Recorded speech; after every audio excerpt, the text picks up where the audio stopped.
fancy that shit. You want comfort, I want it clean. If it breaks when I ask, what do you mean? I don't fear friction, I use it to see what's real under pressure, what's actually.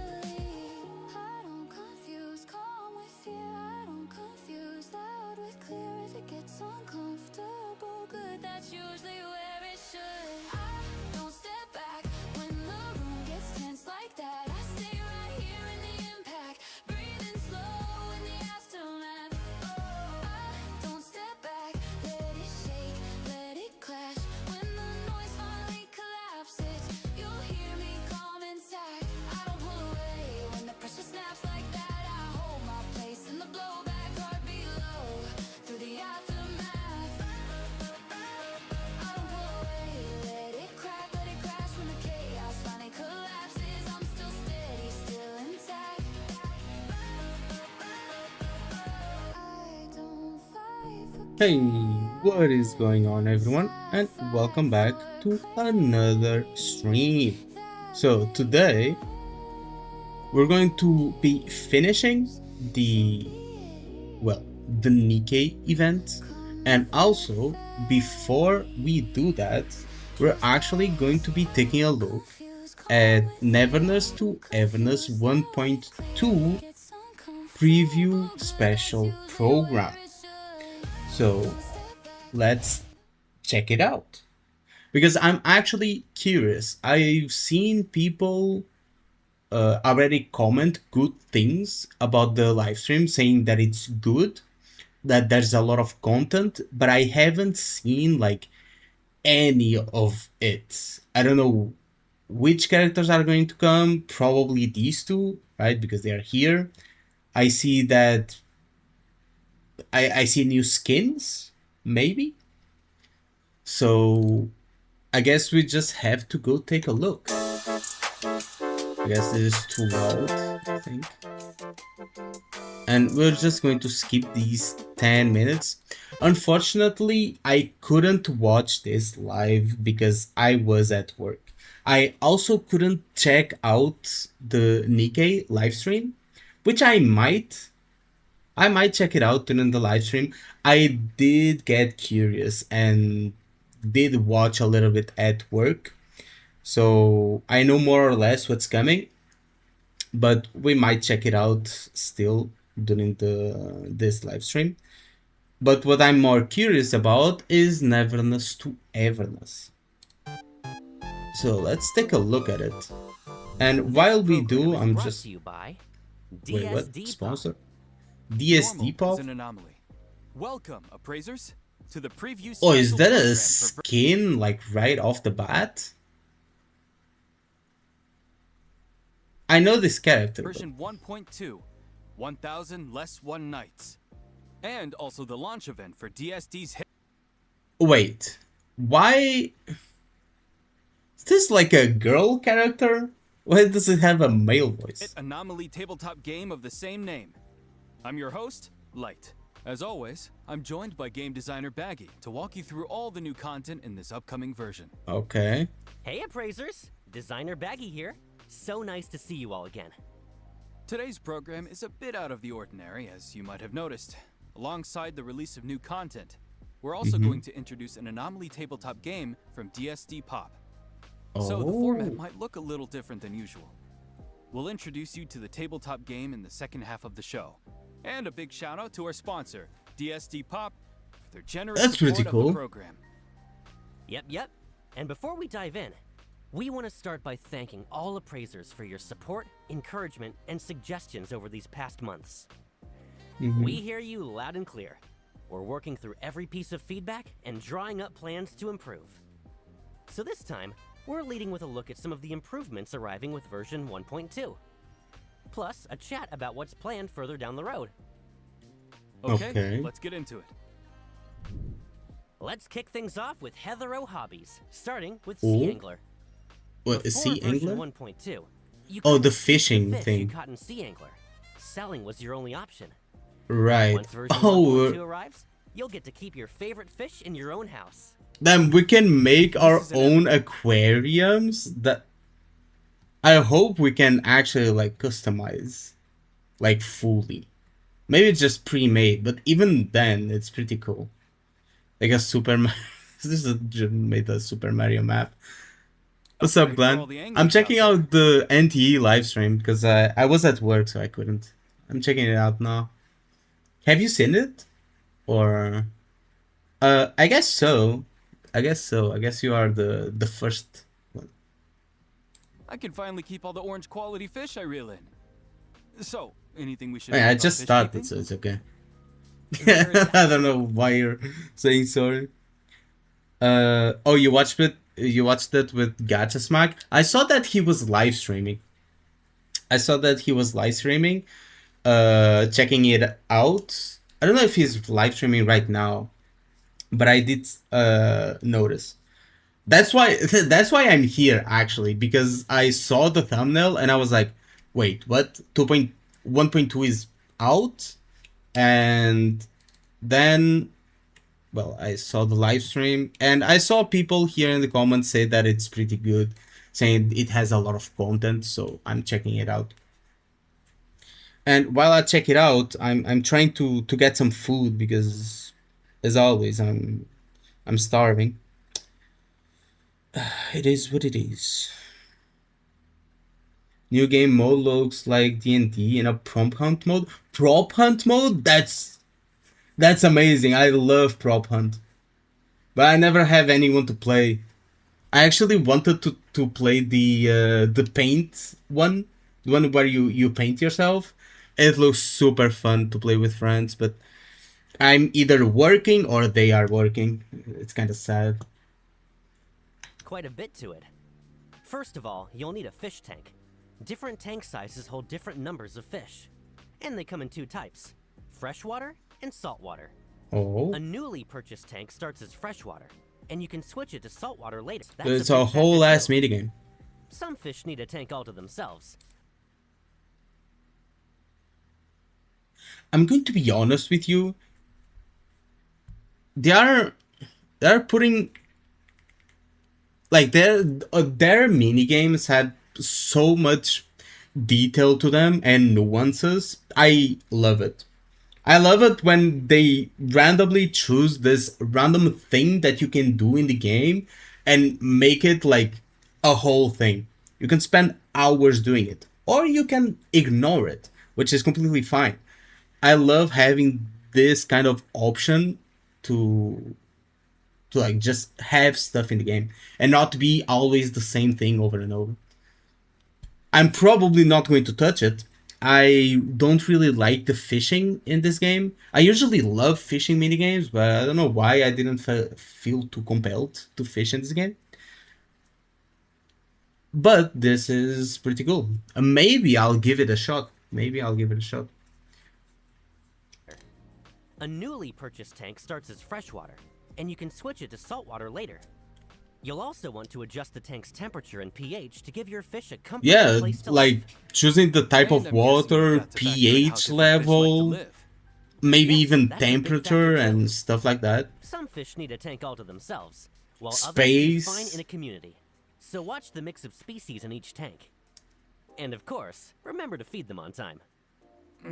This is starting to sound complicated. Yeah, that's a I'm worried I won't be able lot. to keep my fish alive. Not to worry. We've added automatic temperature control, water quality regulation, auto feeding, and more, so you Okay. can keep things low maintenance. Oh, good. So you can make That's it. a relief. You can also make And it one more automatic. thing. Once version 1.2 is live, if you're lucky enough to land a rare catch, you can mount it on the back of your Oh, car you and show can it to mount everyone. it to your car. Oh, for sure. Who doesn't want to flex a little when they catch a big fish, right? We've covered a lot of fishing improvements. That's crazy. Are there any other Hethrow NTE hobbies fishing being kind of expanded? weird. Yeah, I Yes, don't like with the version actual 1.2, like Little fishing. Sparrow is getting a new game mode, Riichi Mahjong. It's a more defensive, Oh. more competitive style of Mahjong, built around the Riichi Declaration as its core offensive weapon. We'll go over the basic rules in a later session. I have Once- trouble playing normal mahjong as it is, like the normal in-game mahjong, which is very simplified. Let alone like playing this, bro. Once version 1.2 is live, you can invite friends to a round of Riichi Mahjong at the Maid Cafe or in any house with a Mahjong table. And of course, the existing mode, Mahjong Inferno, isn't going anywhere. Sadly, the lazy decorator that I am, I still haven't finished my house, so no mahjong table for me. Perfect timing, actually, because I'm about to introduce the cure for decorating headaches. In version 1.2, we're also launching the Decor Blueprint feature. Appraisers can save their designs as blueprint codes and share their work on Bagel. You can grab the codes shared by other appraisers. Oh, and just furnish get your the house in one tap. blueprints for the Store up to 20 apartments. blueprints so you can That's swap good. home That's decor a styles good whenever the mood QL. strikes. There's just one catch. Oh, you're about to quit NTE? Are you really going to quit, or is this update making you want to stay? Because I'm going to be honest, I'm not playing NTE as much as I was expecting to play it. Not because I don't like the game, but just because there's other priorities. But I don't plan to quit the game anytime soon. I still have fun whenever I log into it. I just have NTE is just at the bottom of the priority list. Maybe above Wuthering Waves. So it's kind of like NIKKE main story. Then we go to Enfield main story. Then we go to NIKKE events if they are voiced. If they are not voiced, it goes down to the bottom of the barrel. Then we go to like Enfield events and side stories. Then we go down to other games like non-gacha games like Stellar Blade and whatnot. Then we reach NTE, like main story and other stuff. And then after NTE, there's Wuthering Waves right now. Maybe WoWa will go up a little bit with a new update, but it's at the bottom of the priority list right now. The update make me want to stay, especially the D&D mode. D&D mode, I have to keep watching, bro. You'll still need to unlock the furniture a blueprint calls for on your own. That's exactly what I needed. I can't wait to see what the master decorators out there come up with. There's also quite a few quality of life improvements landing with version 1.2. Mm-hmm. Let's go over some of them right now. First up, we've fine-tuned how avatars are displayed, so they look more natural on your home screen. The portable player is getting a new, simplified interface for easier music control on the go. Progression is also getting smoother. You can now long press to select materials in bulk when leveling up characters, arcs, and consoles. New And for the bike racing skin look minigame, from Tron, player avatars are where Let's go over I some missed right, it. look They more showed, natural on your home screen. but they are going The to show. portable player is getting a new, simplified interface for easier music control on the go. Progression is also getting smoother. You can now long press to select materials in bulk when leveling up characters, arcs, and consoles. Thank you, finally. And for the racing minigame, we've I don't added a know why player that reporting wasn't, feature like, to the online battle mode, so you can easily on flag any release. disruptive behavior. Yesterday Mother Showcase. You can hide the cape. Oh, you can hide individual parts of selected outfits. Option to hide. Yeah, it's the same thing. So I don't know what this is. That covers the improvement shipping with version 1.2. It's near the end of the Take a peek stream. further Oh, I into see. the I see. future? You bet. As always, we have some fresh character model updates to show off. First up is Linko from ETD6, who we first met in the Debt Collector storyline back in version 1.0. And as a bonus, we're also giving everyone a sneak peek at another ETD6 member. Wait, Elms? Oh, Isn't they she just in the revealing, 6? like leaking the She looks character. completely different from the last time we saw her. And what's with the question mark after her Wait. name? Completely You'll different. have to wait for a future update to find out her story. Oh, come on. Stop teasing us. Have you got anything else on I don't know who that is. Haven't played Of much. course. Let's jump straight into the version 1.2 new character showcase. Okay.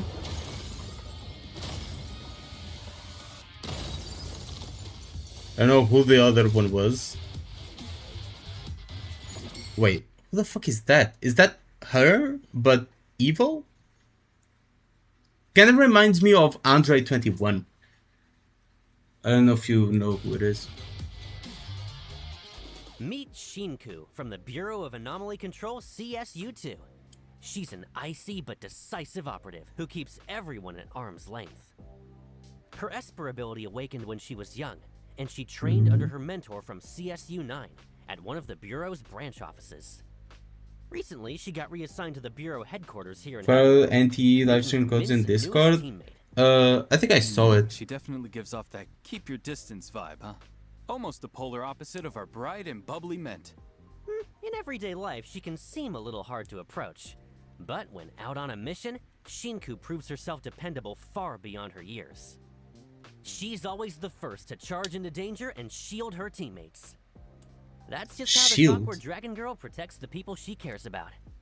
As for she's a social support? skills, well, she might need a little more time to find her footing there. But there's no now way that she's a surrounded support, by such a right? colorful bunch of teammates, who knows?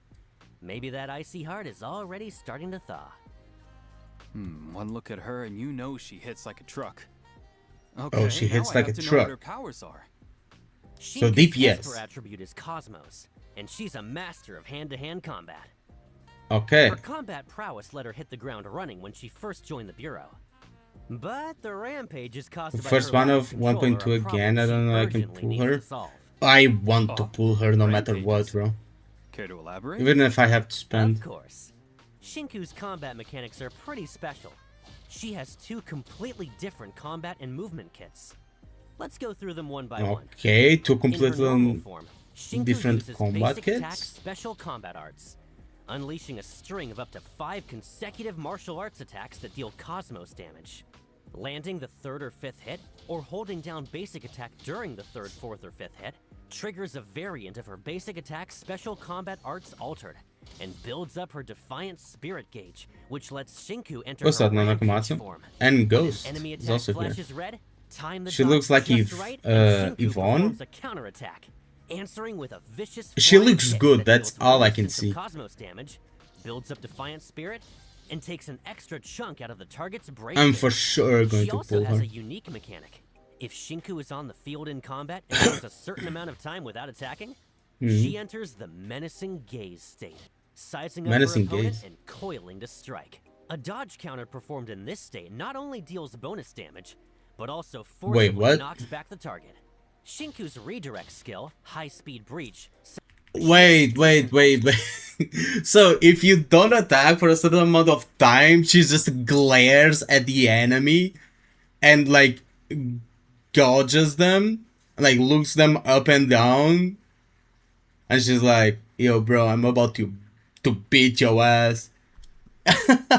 Like what? Just stares them down. extra chunk out of the target's break gauge. She gets She also stronger has if a she unique doesn't mechanic. attack. If Shinku is on the field in She have combat fat and tail too. goes a certain amount of time without attacking, Oh, she enters the That's what you Menacing mean. Gaze state, sizing up her opponent and coiling to strike. A dodge counter performed in this state not only deals bonus damage, but also forcibly knocks back the target. Shinku's redirect skill, High Speed Breach, sends her rocketing at the target for a ferocious flurry, dealing cosmos damage and building Defiant Spirit. oh damn! Her ultimate, Crimson Fury. Shinku spends all of her Defiant Holy shit! That is her crazy for her hairstyle. ultimate, Crimson Fury. What is that? And look at the dogs. She got some claws. Holy. I think that's the first I've seen in a gacha game. Like something this crazy. We've seen crazy design, right? Crazy designs. But this? Shinku spends all of her Defiant Spirit to enter the surging Like Crimson damn. state, then launches a multi-stage attack that deals massive cosmos damage to the target. Plus So this wings? Shinku in a rampage form? The sheer aura coming off her. Once Shinku enters Surging Crimson, her entire skill kit transforms. Her basic attack changes from special combat arts to tidal assault. With her powers fully unleashed, Shinku attacks with terrifying intensity, stringing together up to 5 consecutive attacks that deal cosmos damage. And her attacks now build up Fading Reason instead. Her redirect skill changes too. It now costs all of her Fading Reason to cast. Shinku leaps into the blind spot above her target and rakes downward with a devastating claw strike, dealing massive cosmos damage. And when Surging Crimson nears its end, Shinku can unleash her ultimate, Crimson Judgment. Keep tapping her ult, and she darts between targets at blinding speed, dealing massive cosmos damage. And to cap it off, tap her ult one last time to unleash a powerful finisher, Ultimate Dragon Flame Verdict, dealing massive cosmos damage to targets across a wide area. Outside of... Good to see NTE is getting better. Bro, this character is something else entirely. Her kit looks crazy. Like, I know, I was hearing the explanation, it was entering from one side and getting out from the other, right? It was entering in one ear, getting out of the other. I didn't listen to a single thing bro said.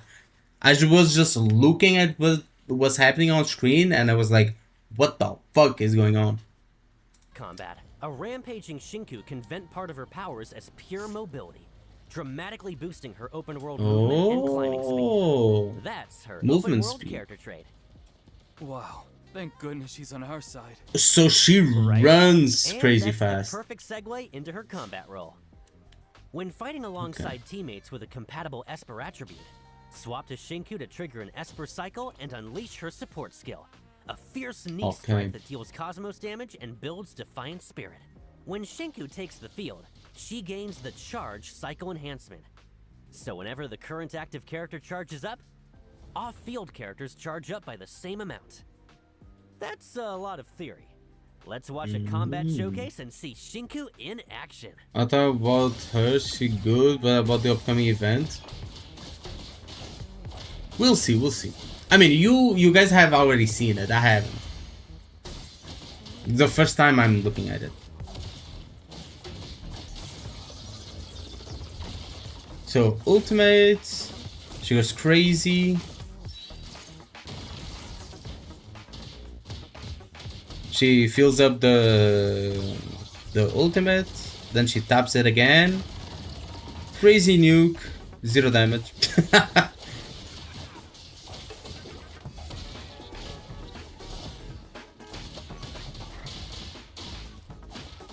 We'll try Camille's story, not today, not today. I will eventually play it, but I have like a lot to do. I need to finish the NIKKE event, and I still need to finish Stellar Blade.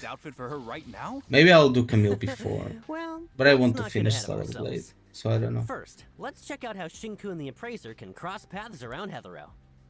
Once version 1.2 launches, raising Shinku's bond level gradually unlocks Ride Along, Little Sparrow Mahjong matches, Move-In, and a new set of interactions. Let's take a look. The story is good. I've heard good things. One question. I have one simple question. Can we ride as other characters? Did they implement that? Because that's a big turn off for me, actually. That's why I always use the other girl. That's actually a big ass turn off for me. Not a complete deal breaker, but a turn off for sure.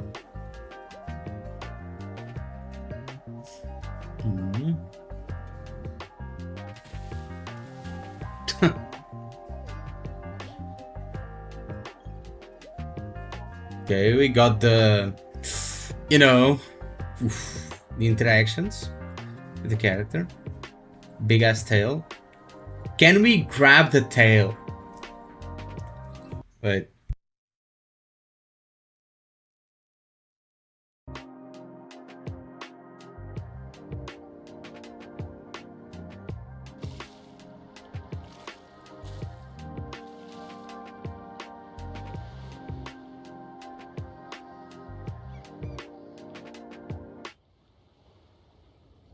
Shinku's loungewear is a total 180 from her usual look.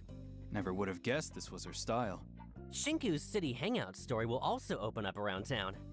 We might just discover a whole different side of her.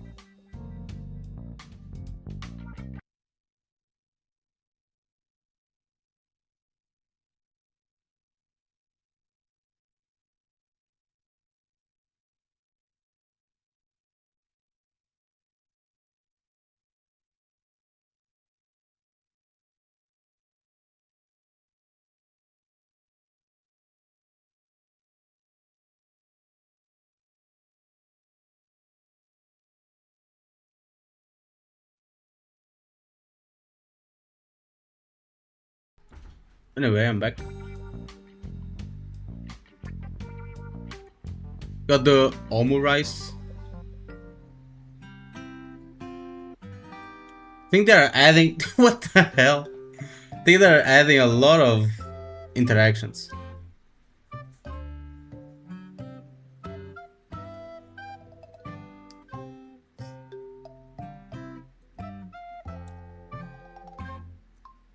So that's the side of Shinku that comes out around the appraiser. Hmm. Hold on, that last It shot is was like right a inside of full-on hole. date. Was that Shinku's place?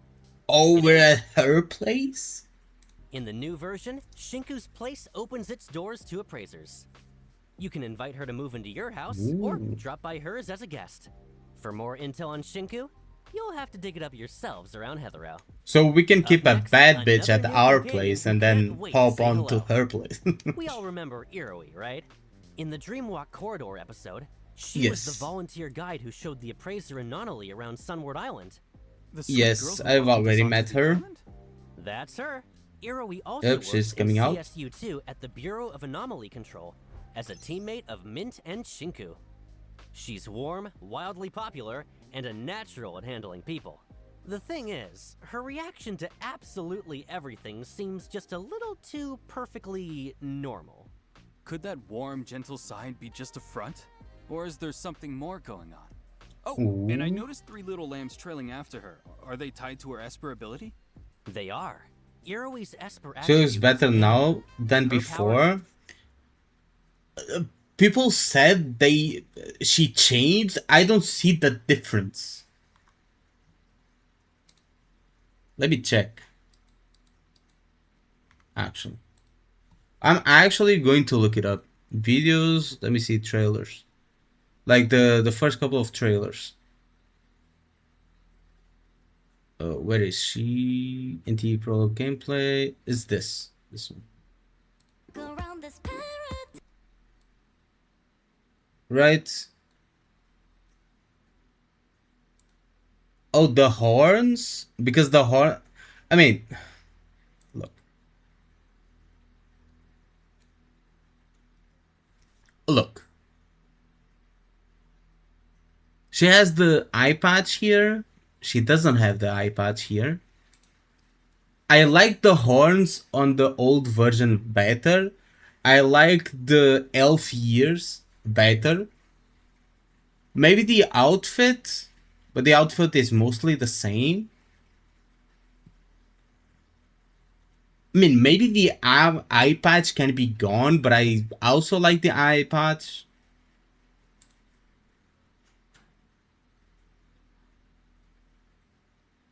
Can easily notice the difference. Yeah, I see the difference now. Comparing side to side, I would still like recognize the character because, well, I didn't notice the difference right away. But I do prefer the left hand side. I do. I prefer the elf ears. I don't know why.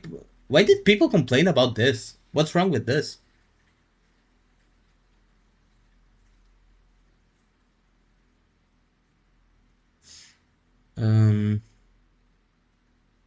Horns gave more the idea she was shy. Clothes. Will be sent to the Solano compound. Right. Everything is done according to safety. I mean, maybe the cloth is different, but So feel free to leave containment cleanups to us. I like the old version. Turns dreams into a persistent field. almost Do like people say that the new one is better?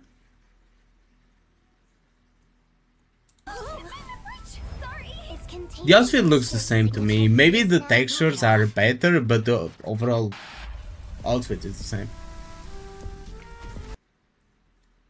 But yeah, I'm going to be honest with you. I prefer the old one.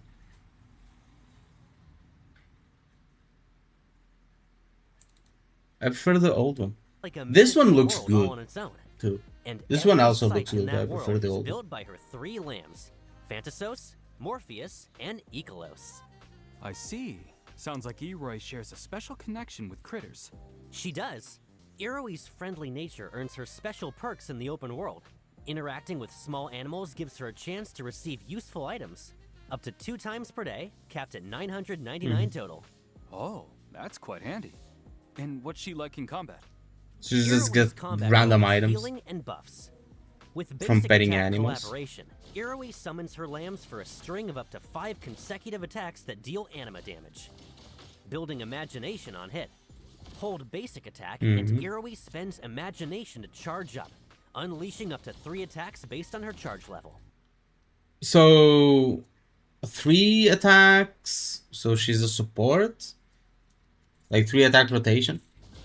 Use a basic attack right after a critical Sweaty dodge. armpits. What the Iroi fuck you guys locks her talking lamb about? Phantasos at the target, dealing 1 instance of anima damage and taking an extra chunk out of the target's break gauge. My both Her redirect IDs. skill has 2 branches. Oh, in Tap to NTE. send the lambs in for individual attacks and build imagination. Press and hold. I don't have to give a NTE open dreamy right now. illusion that puts 3 teammates into the regression state to assist in battle. Can you break down this regression state for us? Of course, it's a special state So where characters here they just give the showcase.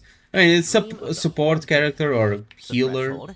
It seems. Caught into a character in regression resurrects She them looks and good. restores a portion of their HP. Not as crazy as The Shinku. dream continuously drains imagination, and once it's all spent, the dream ends and resurrected characters return to regression. When fighting alongside teammates with a compatible Esper attribute, switch to Iroi to unleash her support skill. She scoops up Morpheus and charges forward, dealing 1 instance of anima damage, healing all allied characters, and building imagination. She also grants an extra fight a bug plays. Okay. This is just showcase. Nothing too crazy. Oh, Iroy fighting alongside her 3 lambs is just so wholesome. We'll get to hang out with her around the city too, right? Of course. And here's a sneak peek. It's bro just got cut off. She also plays music. Imagine she starts like rock and rolling. And she actually does. Feet. What are the lambs doing, bro? Damn, that's pretty bad. That poor guitar. Oh my god.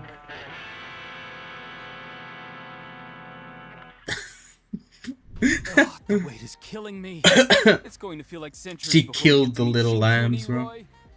Oh They'll be no. showing up in the main story too, right? And what about the whole Scarlet Letter situation from before? Akane? Hang tight. I'm about to fill everyone in. In version 1.1, You have to click and once copy again crossed ID. paths with the Scarlet Letter in the corridor. Yeah, of I would have Vegas. to open And the leader NTE. of this criminal organization finally stepped out of the shadows. Maybe if I At the end of remember that next time I episode, log in. Having made off with the helm of Theseus, the Scarlet Letter seems to What be is, plotting something even bigger.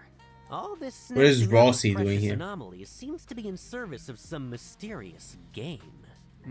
But what I'm sure everyone cares about most is Daffodil's departure and how Nonali is doing. I completely Right, understand the how main everyone story. feels. The Bureau of Anomaly Control is already taking action to stop the Scarlet Letter and to wake Nonali and the Dreamwalkers from the Corridor of Echoes. And Hotori, who never meant to drag the rest of Avon into this, will finally open up to the Appraiser about what's really going on. Rest assured, everyone. Oh, so Avon is Hotori still the knows same what's Avon. going on. Nonali is sure to come back safe and sound. And the chaos the Scarlet Letter has stirred up is headed for its finale. That's a real relief to hear. Here's hoping we get to see the appraiser's moment to shine in the final showdown. The final showdown with the Scarlet Letter is final exactly what the dev team showdown. is polishing hardest right now. In fact, ever since launch, we've received a great deal of feedback on story presentation, content pacing, and more. Oh, that's rare for a dev to comment on. That's actually pretty rare. I think pretty much every big game has had controversy about story pacing and presentation, and not many of them have addressed it, unless they like get really, really loud. Thanks again, appraisers, for your patience and suggestions. The thing about this patch is the new event, as far as I know. How we build upcoming content. We'll see. To deliver more spectacular scenes and stories that feel just right. We're planning to bring the finale of Episode 1, The Scarlet Letter, to the main storyline in version 1.3. Oh? Okay. Then what kind of new story is coming in version 1.2? Version 1.2 slots in a more light-hearted story set after the Scarlet Letter incident wraps up. Oh, so they are pushing back the finale to make the delivery better? Is that it? A more light-hearted story set after the Scarlet Letter incident wraps up and everyone settles back into daily life. Oh, so they are switching the story up. Yeah, they are switching the story up. So in this update, we're going to be playing the 1.3 story, and in 1.3, we're going to be playing the 1.2 story. So they have more time to like cook it up. Okay, I see. I mean, that's certainly a move that I haven't seen any other game do. Mostly they just like rush it and then fix the story pacing and stuff like in future versions. That's a first. So yeah, I guess they are actually trying. Also, my food is here, so I'll be right back. Yes, one day after the dust is settled, Mint pulls every string she can to snag.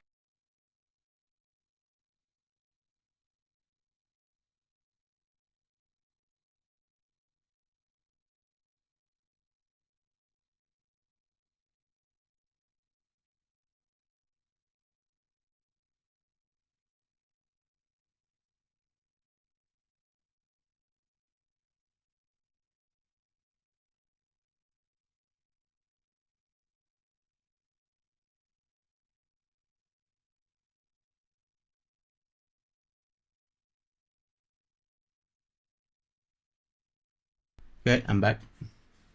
Like a wildly popular tabletop. Like in 1.2, you will have 1.3, and in 1.3, you will have 1.2. Sorry, yes. Because, listen to what they say. Listen to what they say. To deliver more spectacular scenes and stories that just feel right, we're planning to bring the finale of episode 1 in 1.3. Like, the finale was supposed to be now in 1.2, because it's like the continuation, to the main right? Storyline in version 1.3. Oh? So, What kind of new story is coming in version in 1.2, what will happen is slots in a more light-hearted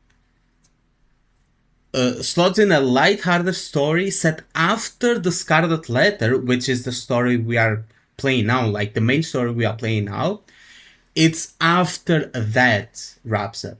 Story set after the Scarlet Letter incident wraps up and everyone settles back. Yeah, but 1.2 will be like a, from what I'm understanding, it's going to be like a full-on like story from start, middle, and end, but it's going to be a more light-hearted one, kind of like a filler story or an event story. Daily life. Right, just to fill it in while they cook the finale. So it's a story Apparently. set a little later on the timeline. It's a story set a little later on the timeline. Then we'll come back. Yes, one day after the dust is settled, Mint pulls every string she can to snag a wildly popular tabletop game bundle. she invites the appraiser over, hoping a game night will break the ice with CSU2's new arrivals, and introduce the appraiser to some new friends while she's at it. And that game is none other than DSD Pop's hit anomaly tabletop game, 1000 Less One Nights. Which just tabletop released in game? Collector's Edition. Coming up Okay. next is the main event of today's show, DSD's The main big event. launch reveal. We'll need a moment to set up our props and scripts. While we do, appraisers, take this chance to jot down the first redeem code. We'll take a short break and be right back. Okay.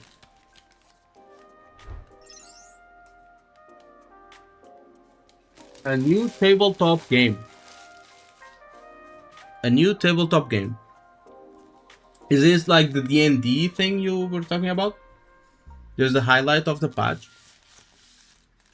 I don't care if they release it later. Yeah.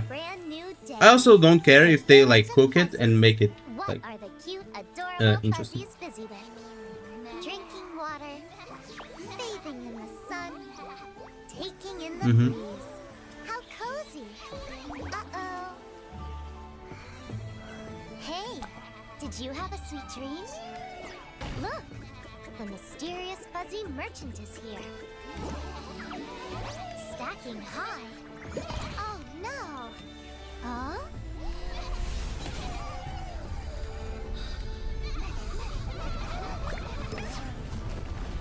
Seems like we have a guest. Or playing Elden Ring?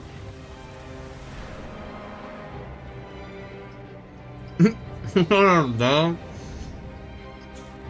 Because of the sheep?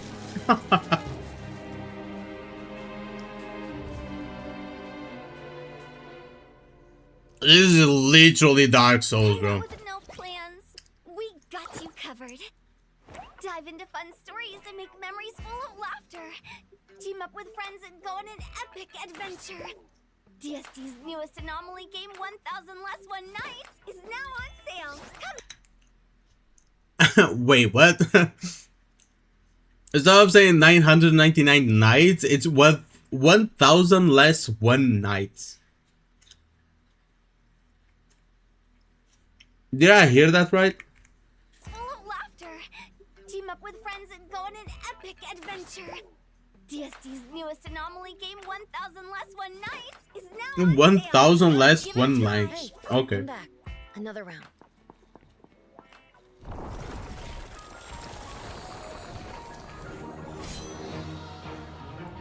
Okay. Dark Souls D&D? That would be super cool. Do we actually like get into the world? I guess we'll see. It would be amazing if they keep updating this with like new worlds and new like kind of like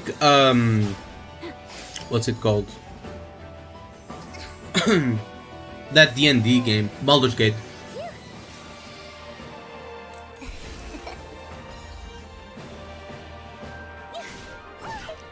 Got a mage, got a barbarian,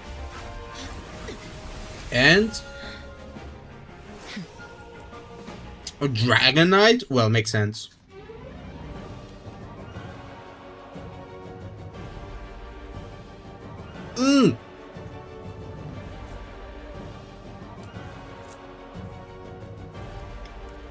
Not gonna lie, this is actually insane if it is as big as it looks. This is actually insane. Like, not even joking. They basically put on a full, like an MMO inside of the game. Is that what I'm seeing? Like a full-on MMO? Welcome back. Once again, thank you all for joining the launch of DSD's brand new Anomaly tabletop game. Bro, why are her feet like in my face? Tell her feet to stop staring at my eyes, bro. What the 1000 fuck is Less One that? Nights. By the way, did anyone catch that weirdly fantastical scenery just now? Didn't look like any Hetherau I know. That's because it was footage of the very Anomaly tabletop game we're about to introduce. Wait, are you serious?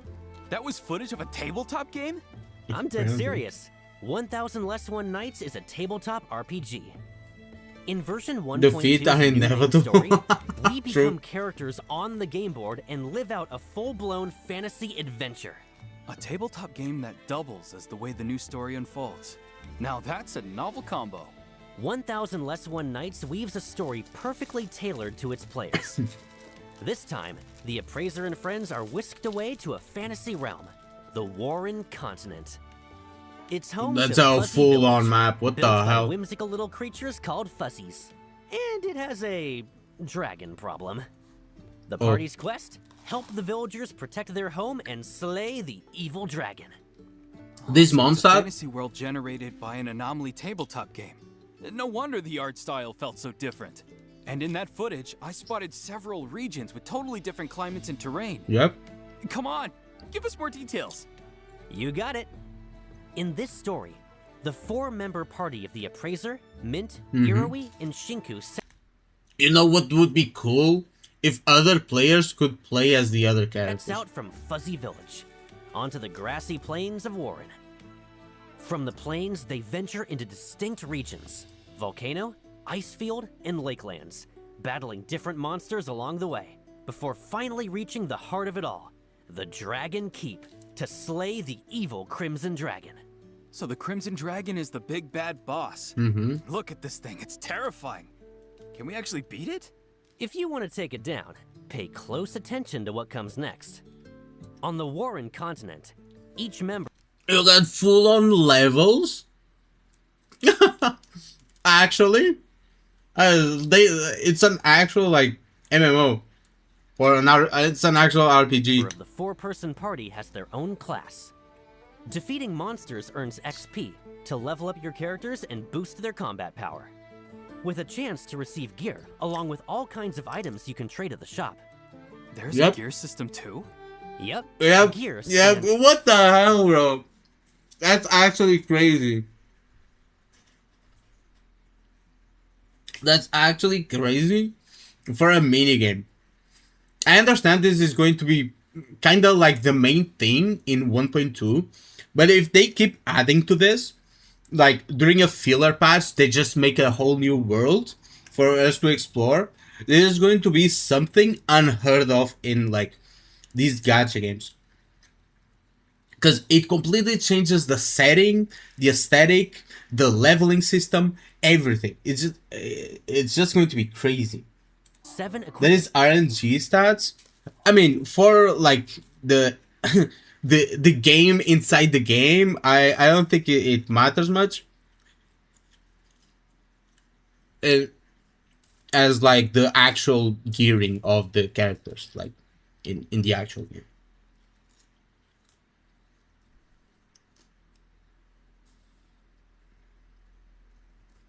They give you the best meme ever when you cheat the drama half-heartedly. True. Well, this is crazy. I think the most similar thing that we get are like some events in other games. For example, NIKKE, where in the main story you're fighting like the fucking queen, and in the event you are like at a maid cafe, you know. But this takes it to a whole nother level.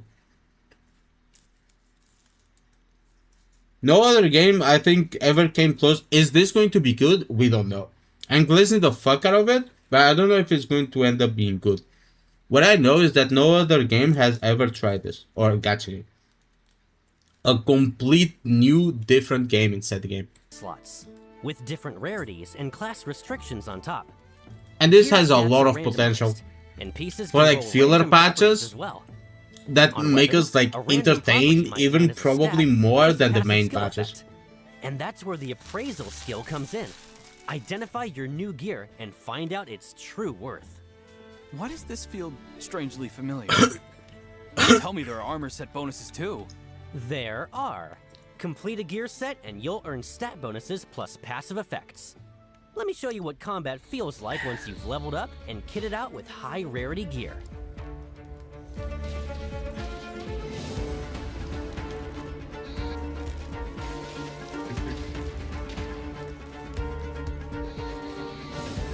This patch makes me want to keep playing the game. Yeah, I see that now. I see that very clearly now. Stuff. Mowing down hordes is so cathartic. On top of everything we've covered, the gear system has an even rarer category, accessories. Some accessories don't just boost your power, they come with effects you'd never see coming. Can transform into a sheep? But one thing to note, appraising or swapping gear can only be done near a camp or bonfire. Camps? Tell us more. Camps are where players rest and regroup on the Warren continent. There, you can recover stamina and swap gear, or interact with the mystery Fuzz merchant for appraisals, trades, and a bit of conversation. While So you do adventuring everything through at each the region, bonfire. You may also run into other NPCs, and some will even hand you quests. Yes. Keep exploring, and you might stumble onto hidden stages with special rewards. Gotta activate the grace. Hold on. Did I just see the character models change when gear was swapped? You did.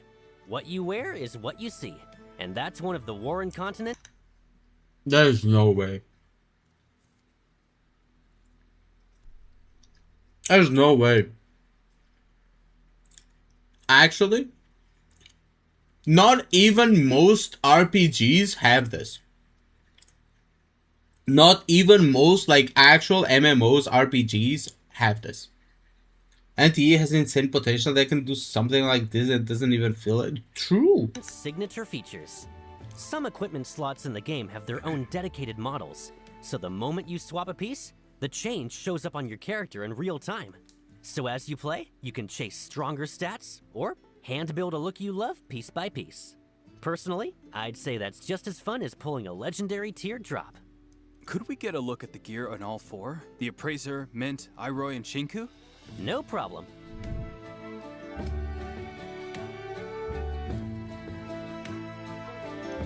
Good gear, good gear.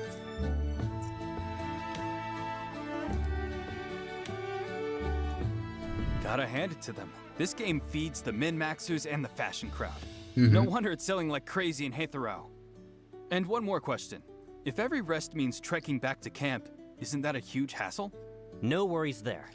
The continent is also dotted with bonfires, where your party can pat. Grobots give so many ways to throw shade. Look. The Grobots don't even know what they are talking about themselves.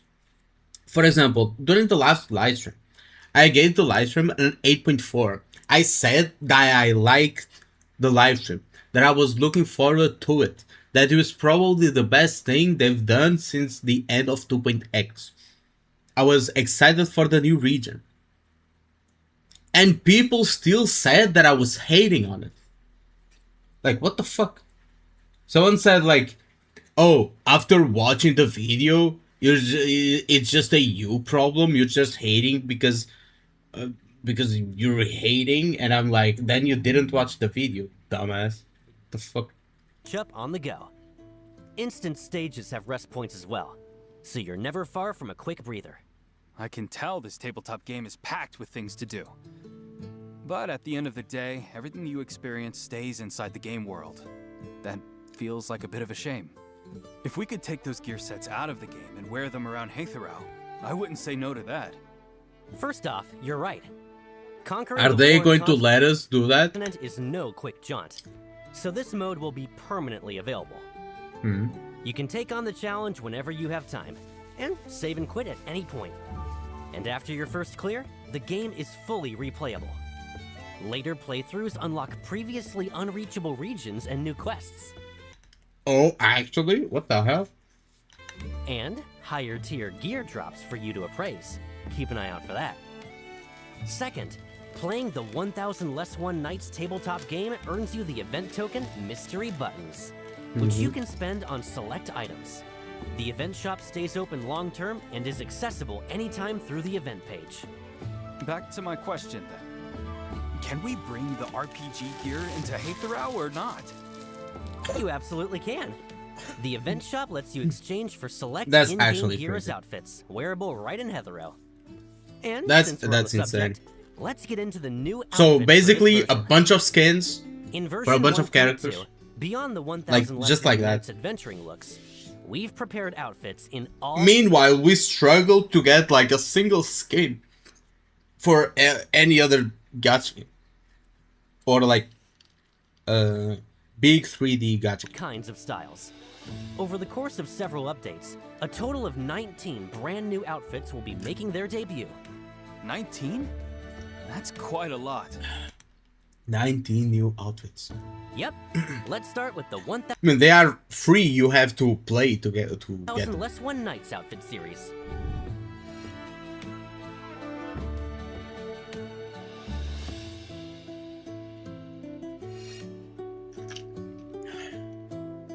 Blade Master.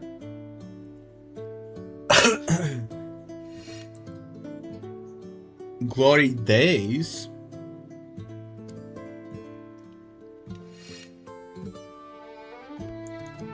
Okay, Wild as the Wind. That's good. Sylvan Hunter. So it gets progressively better. There's Aurora Flame.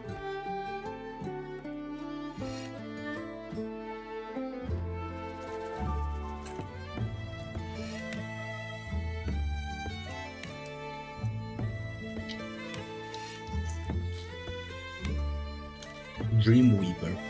Some of the outfits in this series can be exchanged using mystery buttons in the event shop we just mentioned. A heads up though, while you can mix and match these pieces freely on the Warren continent, back in Heathero, the outfits are sold as complete sets only. Oh. Individual pieces can't be swapped or worn separately. Also, I see. Shiku's Dragon Knight outfit comes with I don't know special why they scale are doing it. effects. Maybe it's a limitation 1000 on One Nights the outfit series. interface because you just select one outfit for the whole character, right? It's probably just that. Also supports They recoloring. could have done that since one Use the point. matching dye orb Since item season to one, unlock but they alternate didn't. styles for each outfit. Dye orbs are likewise available from the mode shop. Stop. Beyond We got chroma skins. That's chroma skins in NTE before a skip button on Genshin. the colors, each outfit's textures and patterns get matching style adjustments too. The first batch of recolorable outfits is shown here, with 33 styles in total. That's crazy. That's actually pretty good. It's insane. More Just the outfit amount styles of in development and coming soon skins with future and updates. stuff. I'm so looking forward to that. Now going back to version 1.2, what other outfits are we getting? Plenty. More Shinku outfits. and Iroi are each getting brand new city wear, plus some breezy summer outfits. Let's take a look. Plus summer outfits.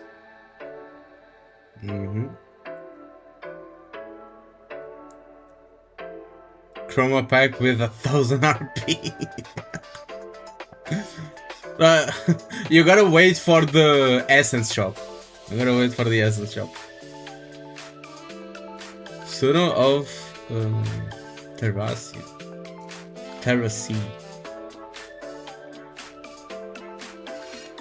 Is that an Electro Vision? What the hell? Skin tight suit? Show the back, show the back, show the back, show the back, show the back. Show the back. Show the back. Okay, not like that.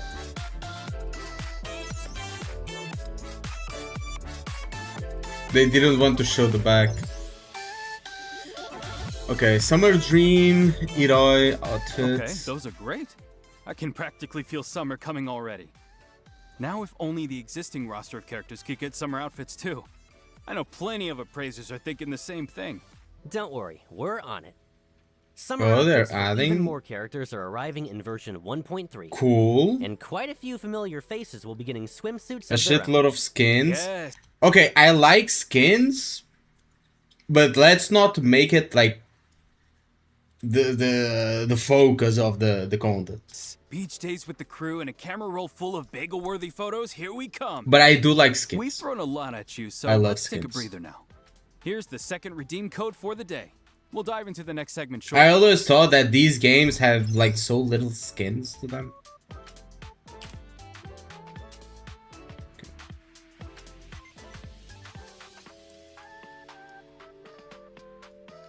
bagel worthy. Welcome back. We've now met version 1.2's 2 new characters and seen the new gameplay and outfits. Next, let's go over the timeline for when everything unlocks in the new version. Let's start with the new limited boards. In version 1.2, Scarborough Fair will run 2 limited boards in sequence, Before the Dawn and the Lifeline. Okay. Roll on them to obtain the limited S-Class characters Shinku and Iroi, respectively. Both boards run for 21 days each, so keep an eye on their schedules, appraisers. And as before, new skin perks events will run alongside the limited boards. Yes, the skins can drop directly from the boards, and they're also... Okay, the wing glider. It looks super cool. The Student of Terracea skin, which I like how they are not making the most goonery skins, the ones you get through gacha, like the ones that people would, you know, want to use for reasons, are mostly gotten for free or straight up bought. Like, these skins are good, but they are not like the, oh my god, I can see her ass type of skin. So guaranteed once you hit a set number of total rolls on the matching board. Alongside the limited boards, the ARK shop will roll out new ARK research programs. Version 1.2. Yeah, this is the weapons, I don't care. After version 1.2 launches, appraisers can jump into the 1000 Less One Nights tabletop RPG we covered earlier. And quick reminder here, there's even more of the Warren continent to uncover on repeat runs. That's right. Across later playthroughs, the Warren continent keeps opening new regions, unlocking brand new quests, and revealing hidden story content. Exploring further also earns you more mystery buttons. It's all out there waiting for appraisers to uncover. So the more you Beyond keep all like that, repeating a the brand story, new the more vehicle you is unlock. pulling up to meet appraisers, the Draco. What is this? New bike? AGB?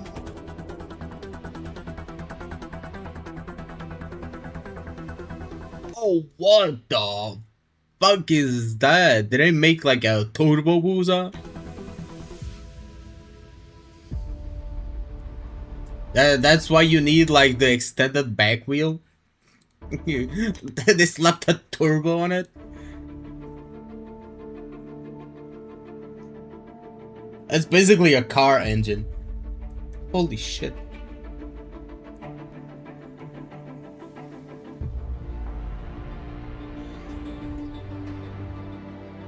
The Tron bike?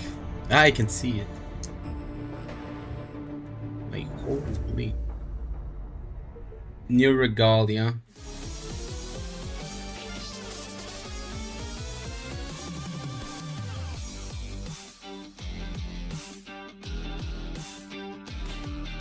Yep. A literal car engine.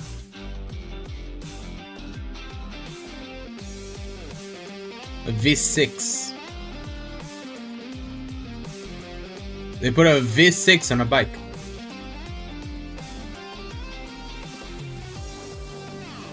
What the fuck is that? Oh, and we can ride with Shinku.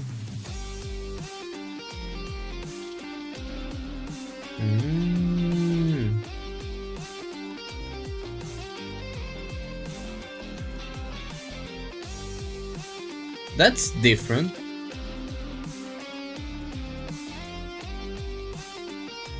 I don't know how that works. You can jump with the bike? Okay. Can you attach wings to it? That breaks all the rules. Structurally, it's nothing like a And traditional call it motorcycle. wooden, right? It can strafe sideways, and while riding, See you can Tron even effect? make Yeah, the yeah. whole frame lift clear off the ground. That has to be Hetheral's first fantasy-themed vehicle. Imagine the looks you get cruising around on that thing. There's more. Shinku can ride the Draco too, not just the appraiser. And the Draco has a special synergy with Shinku's Dragon Knight outfit. When she rides it wearing that outfit, the Draco takes on a special look while on the move. That wraps the new outfits and vehicle. Next up, The event's arriving in version 1.2. Yes. Watch the any first Tron event on the movie? list is No. called Going, Going, Gone. I've only heard judging by about the the name. Tron video game, This is some kind of auction event? but You're half right. I have a In vague Going, memory Going, of it. Gone, you'll head to auctions of all I know tiers what and it is, sizes but- alongside other appraisers, relying on your own keen eye or a little help from your companions to win valuable collectibles when the gavel falls. Wait, what? Appraising collectibles. Appraisers finally get to do their actual job. But what did you mean by a little Gotta do help our from your actual job. companions? In this mode, appraisers can invite character companions to join them at the auction, and each one lends a hand from a different angle. Every lot up for auction differs in type, value, size, and so on. Your companions will reveal clues about the lots along those lines, helping you judge exactly when to make your move. And even for the same kind of Oh, clue, that's a cool different characters minigame. reveal it in different ways. During each round of bidding, Tron Legacy one and character Tron? might show you the rarity and silhouette of 3 random collectibles, while I mean, another it's might from tell you in 82. round 1 how many higher value lots are in play. So depending on the clues, I could play the long game, piece everything together, and strike late. Or I could go in swinging and snipe a win on the first move. Exactly. And before entering each auction, you'll bring along a support item of your own for gathering intel. Cross-reference it with your companion's tips, and you might just pull off something nobody saw coming. Okay, Bunch so of another appraisers way play of mind getting games in this auction credits. minigame. That's a serious test of deduction. My brain is growing wrinkles just thinking about it. And don't forget to stretch your legs after all that thinking. In version 1.2, we're also bringing another brand new event, Shadow and Seek. Another Appraisers event. take on the roles of hiders or hunters in a game of hide and seek across Clement Academy. Oh, that's Clements going Academy. to be super That's where the cool. Lonely Player Anomaly Commission took place, right? That's the one. In this minigame, the hunters have to hunt down the hiders. That's going to be But super just cool. crouching in a corner as a hider sounds kind of boring, no? I wasn't finished.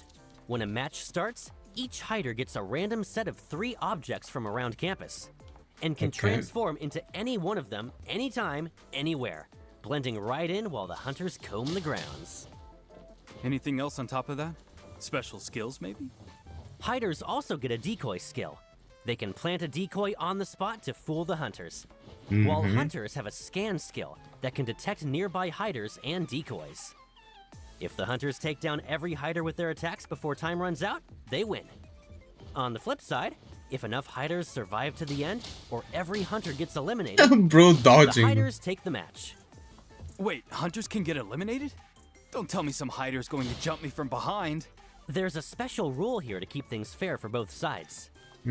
If a hunter attacks a target that turns out not to be a hider, they lose some HP. Don't worry, hunters get Oh. a generous pool of HP. The whole point of this rule is to stop hunters from finding hiders by spam tagging everything in sight and getting lucky. Got it. For the Okay. full rules, everyone, check the event details once the new version goes live. Version We're just 1.2 missing also everything. launches an all-new It's minigame. going to be fun just to fool around like as a ball and make people like try to shoot us down. Poor mobile players are not going to hit anyone. Fishing Frenzy. During the event, Yeah, nothing new for a prop hunt game, but it's still fun. head to the fishing spots and use harpoons, nets, and throwables to haul in massive catches and level up. Now we're talking. Leveling up the event earns you rewards plus catch points, Another event? which unlock new skills for an even more satisfying fishing experience. This is gonna be such a stress reliever. Bro throws a spear, catches a fish, throws it in a tank. Fish survives. We'll see about that. Imagine that. Also, as mentioned earlier, we're adding a new Mahjong mode to the Heathrow Hobbies permanent lineup, Ricci Mahjong. To help appraisers get up to speed, Baggy, could you give everyone a quick rundown of the rules? Unlike in Mahjong Inferno, a round of Ricci Mahjong ends as soon as one player completes a winning hand. And winning takes more than just assembling a basic winning shape. Your hand also needs to meet certain conditions. So it's Generally speaking, the more like conditions most you meet, Mahjong. and the harder they are to like the assemble, normal the mahjong. more points your winning hand scores. For example, one of the most common ways to win is all simples, building a winning hand using no terminal or honor tiles at all. But here's the signature of Ricci Mahjong. When your hand is fully concealed and just one tile from winning, you can stake some points as a wager and declare it to the whole table, locking in your hand. That declaration is called Ricci. Win after declaring, and you reclaim your wager, plus a boost to your winning score. Fall short, and that wager is gone for good. Declaring That's the thing about Mahjong. If you don't have enough points, but you have a winning hand, you still cannot win because you still need to score points. First you need to score points, and then after you get more points than your opponent, you can like show a winning hand. And then if your opponent like has a winning hand but you have more points, they also don't win. Like, it's complicated. It's like this minigame is super complicated. I think the symbols make it like harder. I mean, not the symbols themselves, but the Chinese symbols, like this. I have a hard time telling it apart. And are we? All simples. Your wager's mine now. We'll spare you the deeper terminology. For the detailed rule set, head to the Little Sparrow Details page once version 1.0. They are just numbers. I know they are just like numbers, but they are still hard to tell apart for someone that doesn't come in contact with this like type of writing, you know? 2 goes live. And we're also adding a new activity, Muse Flash. Appraisers can stop. For example, you might look at this and say, oh, it's just like 2 words. But for me, it's like 25,000 different characters. By newsstands around the city daily. I don't understand. Muse Flash Scratcher and scratch for prizes. Who knows what we'll scratch our way into? Chinese Hanji. RNG gods, I'm It is what begging it you. is. Give me the jackpot. You just look at a guide. No, the problem is not understanding. The problem is like telling the pieces apart in an instant. Like, it takes me like a minute to differentiate like one piece from another when they are that similar. Even more events will open throughout version 1.2. Even if like for someone that speaks the language or that it's used to that type of character, you might look at it, oh, it's just like, it just says 1 and the other says 2. Or it's just A and B. That is not hard for you, but for me it is. You know. Where appraisers can earn analyth, funds, and other rewards. For more details, keep an eye on our official accounts across all platforms. A bunch of events I like. Not just like dog-ass minigames. And Warren's Lucky Flip. Okay, we got Elden Ring right here.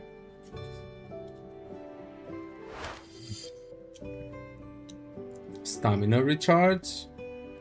Just energy drink. Gold Clash. They twist as fast. Okay. Pixel Surge. Spend character pixels. Okay. Oh, a lot of things. Spend city stamina to earn double the funds. Okay. Beyond the rails, blazing.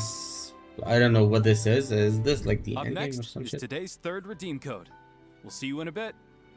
Okay, there's a lot actually. Welcome back. With version 1.2, the Social Gifts login event will start up again.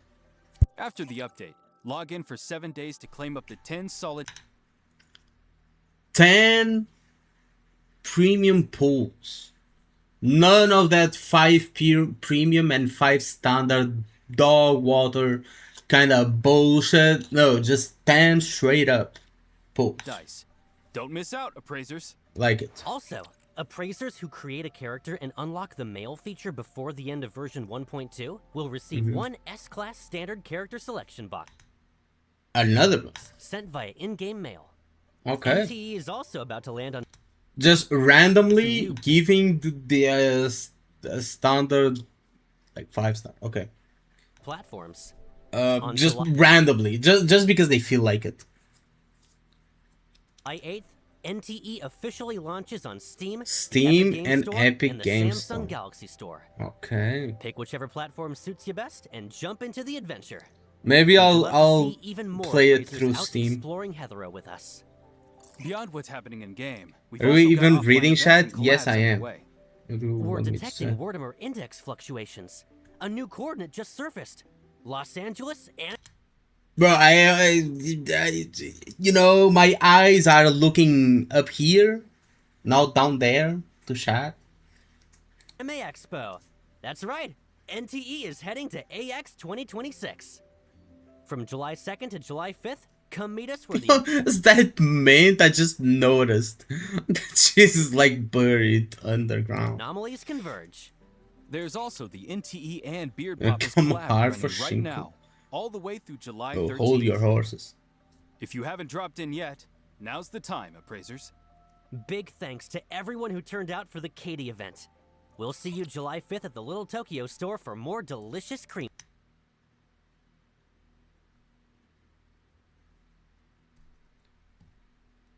Little Tokyo Galleria Mall manages for a day meet and greet event with like famous cosplayers. Puffs. Mm-hmm. And before we close out today, we've got some early intel to share on version 1.3. As we mentioned before, the 1.3 story picks up the thread from 1.1 Dreamwalk Corridor and centers on the struggle against the Scarlet Letter. In the story so far, first, at the Abisu auction, the Scarlet Letter made off with the first branch. They gotta upgrade her model and make her playable. Probably. An anomaly said to offer a glimpse of the future. Then, from Renee, they took the eternal present, which can freeze the present moment. And finally, in the Corridor of Echoes, they claimed the Helm of Theseus, said to steer its holder back into the past. As for what they have planned next, that all unfolds in version 1.3. Also around version 1.3, we'll be kicking off breezy summer-themed events. Alongside the character swimsuits we mentioned earlier, you'll see even more vehicles Specifically said swimsuits, not summer outfits. Swimsuits. arriving. Sounds pretty good so far. Got anything else for us, Baggy? Version 1.3 You don't also like the introduces a green-haired brand girl? new I like property. it. Though the style I like is a the little old different one this better, time. but I still like Build it. your own standalone house with a homier feel and a quiet, secluded atmosphere to enjoy. If that's your style, appraisers, don't miss it. It's never too early to start planning ahead. As for Heathrow hobbies, you can rest assured we'll keep adding depth to the mini-games you already love, while bringing fresh Renee new activities, Mom? all to make your time in the city True. even more enjoyable. And above all, we hope to I see don't think all she appraisers will, though. enjoying city life in NTE, and making memories of your own in Heathrow. And that's a wrap on today's show. We'll see you next time. Bye-bye. Bye-bye. Okay, let's not play a Dante's video because I don't want to get cancelled. That was pretty good. That was pretty good. Anything else on... Like a shitload of events, shitload of skins, like a fun looking Tabletop minigame. It looks like it's going to have like crazy amount of content.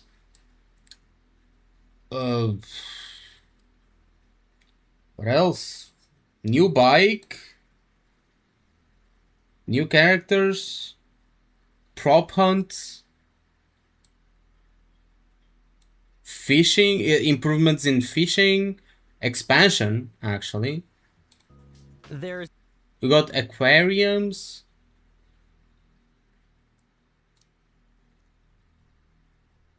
version 1.2.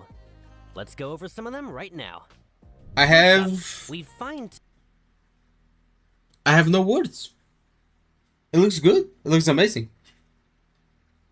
Highlight of this patch is the D&D. Yeah, the D&D took me by surprise. I heard you say they were having like a D&D event and I was like, okay, fine. I did not expect it to be like this, like an actual full-on RPG inside the game. It's literally a game inside a video game.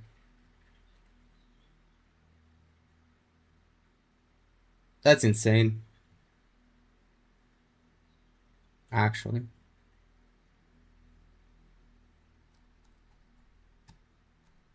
Anyway. Gacha Smack is still live streaming? It's cool. Yeah, it is. It is. What's up? What's up, Adam?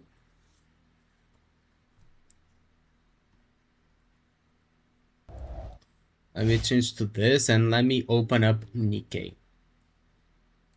Actually, I can show up like the NIKKE live stream that they did. I can show it up a little bit. Part Maxwell. What's up, Aro, after 30 minutes? No, you said also Izaya-kun, and I'm asking what's up. What do you like? What do you want? You were going to say something. You said also Izaya-kun, and I said what's up. Like, what do you want? What do you mean? Aro, bro has 2 accounts.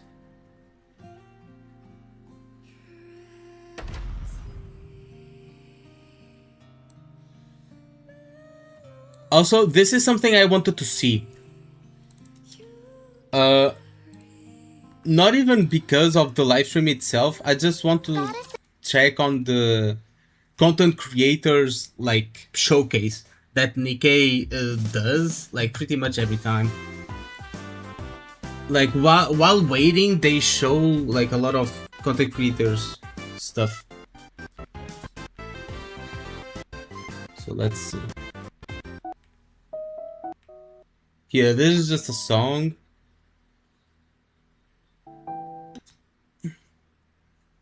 One is my daddy's and another is my ex-boyfriend. What the fuck?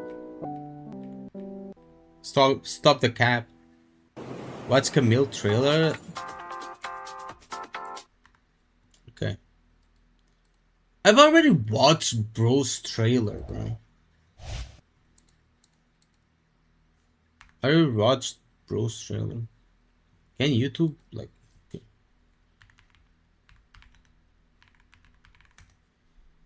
I'm gonna watch Camille's trailer here.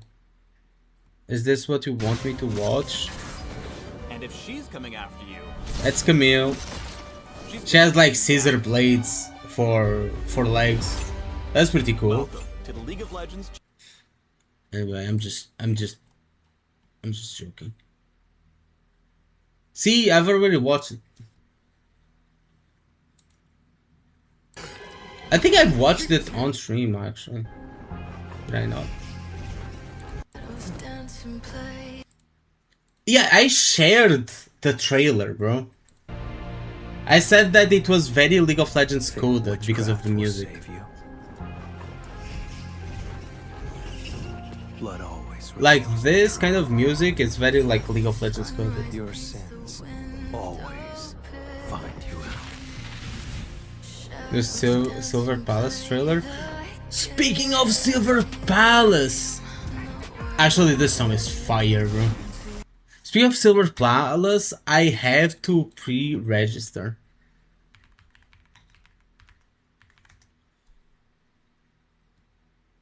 I have to pre-register. Not pre-register, I have to sign up for the beta test. We're already halfway through because I've already watched. Flashbang. Got to see like more of the male main character.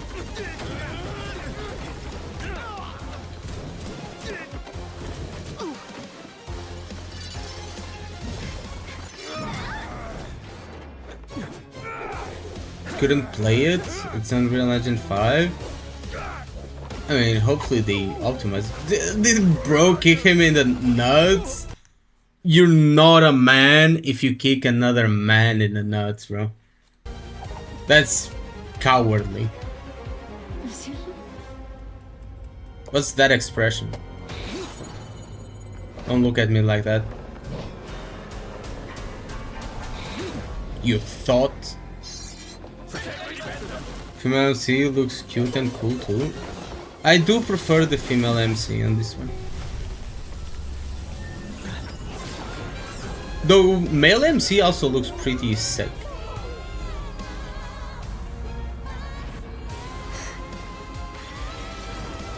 Detective, are you alright? Master, Alf is coming to help! What the fuck? That actually worked out fine.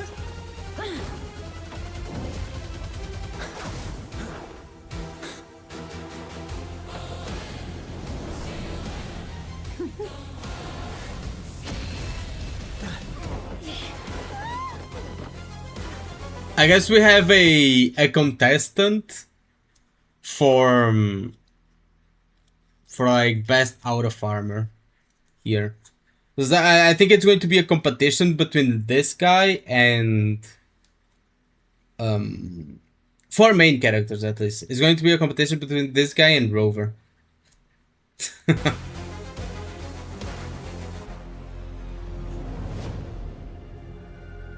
Bro's just unfazed.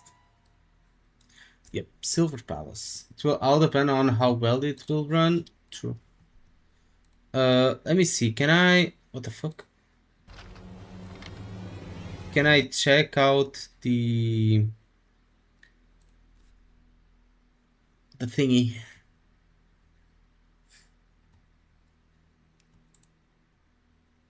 To fill out. Check test.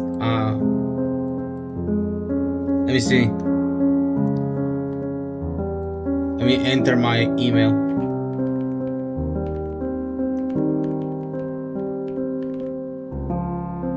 Let's send code.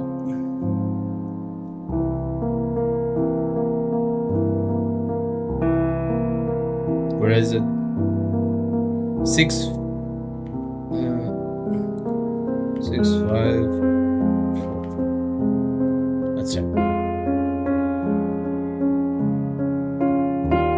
Bruh, what do you mean? Let me turn this off. You notice the fucking quality of the Camille trailer? I thought realism will decrease, but yeah, they are... I mean, the artistic style is crazy. The style is crazy. I mean, I've already pre-registered, right?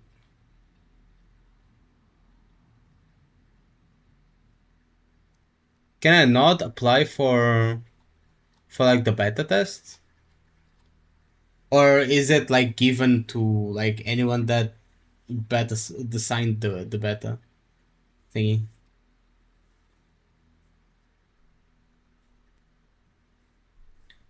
You have to do the survey. This, right? I have read and agreed to it.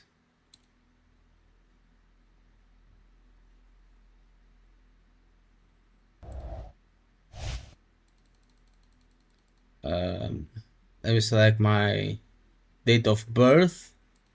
I don't want to scare you guys by how old I am. You know.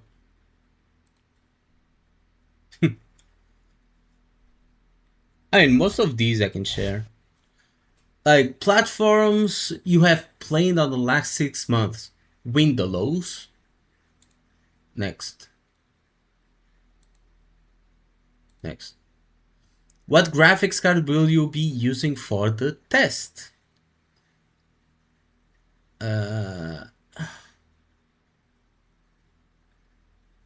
RTX 3060 or equivalent and above. Is this the best they have here? They only have like old as fuck GPUs. So I'll select that. RAM 12 gigabytes and above. Keyboard and mouse. In both, maybe. Choose other. Why? Is it better to choose other? I mean, it's 3060 or above, right?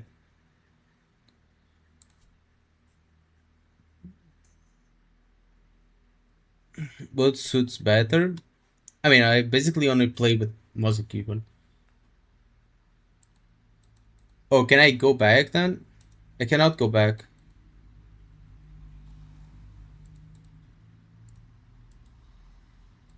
Let me try again. Let's reset. Out.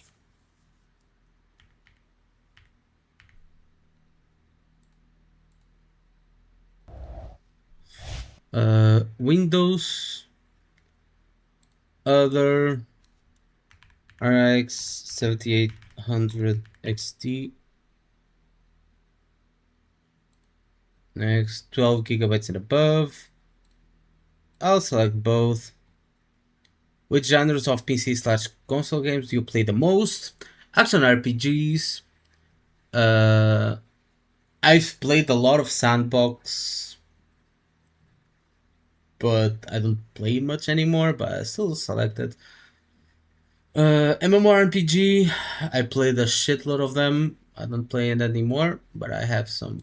Yeah, MOBA, roguelike, puzzle.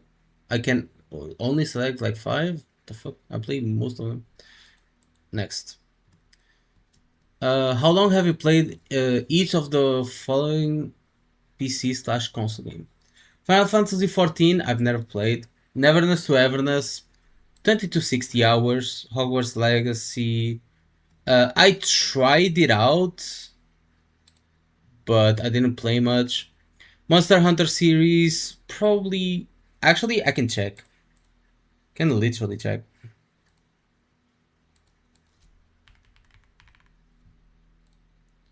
I don't have 54 hours, not much. Plus 13, so over 60 hours. Here, over 60 hours. It makes it over 60. Enfield is not EOSing. Enfield, it is EOSing next week. Trust. Have a limit of 5. Use others. To feature NIKKE letter among the options. Really? Elden Ring, well over 60 hours. I can also check. Elden Ring, 133 hours plus Night Rain, which 90 hours. Black Myth Wukong, unfortunately I've never played it. Sekiro, Shadows Die Twice, I tried the game out. How many hours do I have? I have it here. Sekiro, I only have like 2 hours in the game. I still plan to actually finish it. Experience 33, never played. Arknights Enfield, well over 60 hours. GTA 5, never played. I hate that fucking game. Genshin Impact, well over 60 hours. Ghost of Tsushima, never played. Wuthering Waves, well over 60 hours. Assassin's Creed series, well over 60 hours. I mean, I haven't played like the most recent ones. I've played the old ones. Wait, do I have them here? No, I don't have them here. I played it when I was like a lot younger. During like Assassin's Creed 3, Unity, and not Odyssey. Which one? The other one? I forget. But during that time, I was a student, didn't have any money. So how did I play the games? Yar har diddle dee. Being a pirate is a right to be. Do what you want, cause a pirate is free. You are a pirate. Anyway, Legend of Zelda, I have played... Have I played more than 60 hours? I don't think so. Witcher 3, I've never played. Where Winds Meet, I've played a little bit. Final Fantasy Remake, I also played a little bit, never finished it. Xenoblade Zone Zero, I played a little bit. What made you want to sign up for the Silver Palace test? I like return style aesthetics. Voice acting seems good. Anime style games. The battle system looks good. Basically. Big battle. Yeah. What are your preferred sources for gaming news? Imagine selecting this first one. What a loser you must be. Don't really look for instant messaging and gaming community apps, Discord, Telegram, WhatsApp. I don't know why Telegram is here, but yeah, Discord.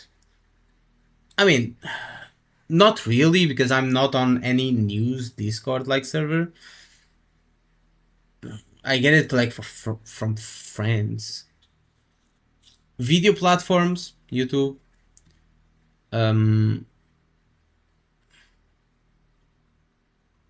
Official game channels, official websites and social media accounts, and content creators and stuff like that. Okay. What is your gender? What is my gender, guys? Can I can I type my gender? No. Okay, I'll go with male. Giraffe. Please enter your email address. This will be used for future notifications. I'll give you my YouTube email, my work email.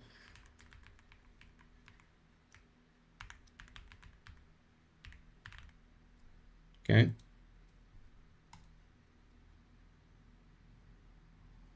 I've now completed this code to me, beta test, security service. Okay, that's good. Now hope. Yeah, I didn't get into like the last one. Hopefully I get into this one.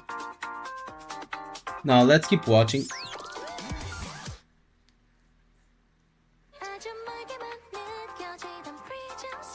This is like the fan like thing showcase. Source is YouTube. If it feels like suggesting it, true.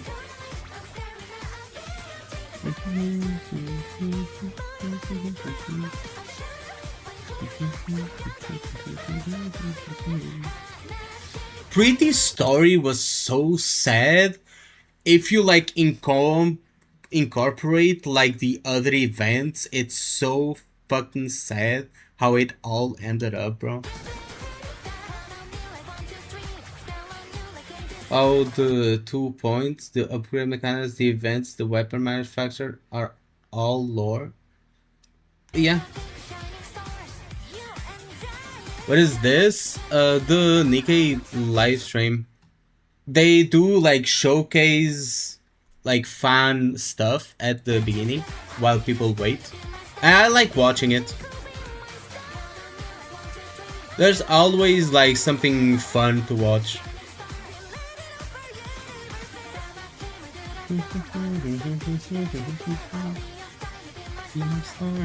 Like how they feature like artists and stuff. I'm checking out what they are going to like do. So this is just like an MMD of the same song.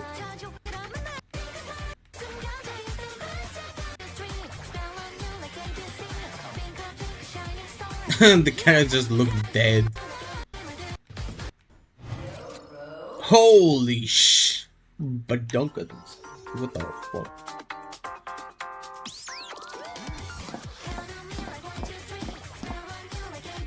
And Drake's just like filming her. Holy shit! What is that?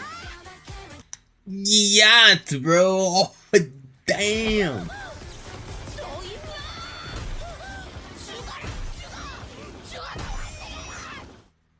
Easy.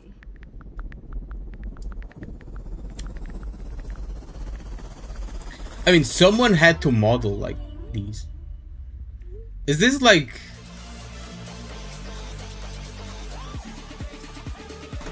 Is this like,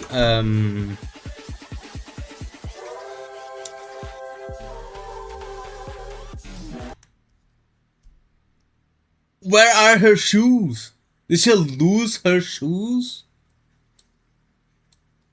Volume is high? It's the same as the other. Ouch.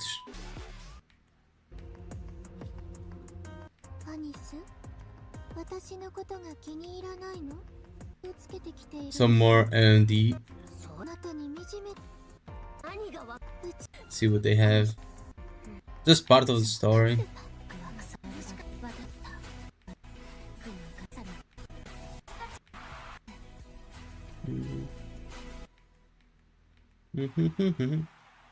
What the fuck is this? Is that Mustang? And Cinderella? What is Cinderella doing there?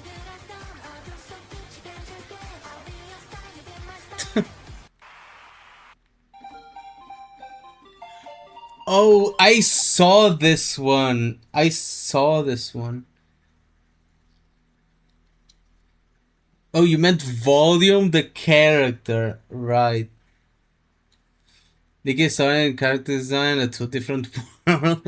I mean, they are the same world. It's like the peak world. I saw this one. This one is super good. Like with the calculators.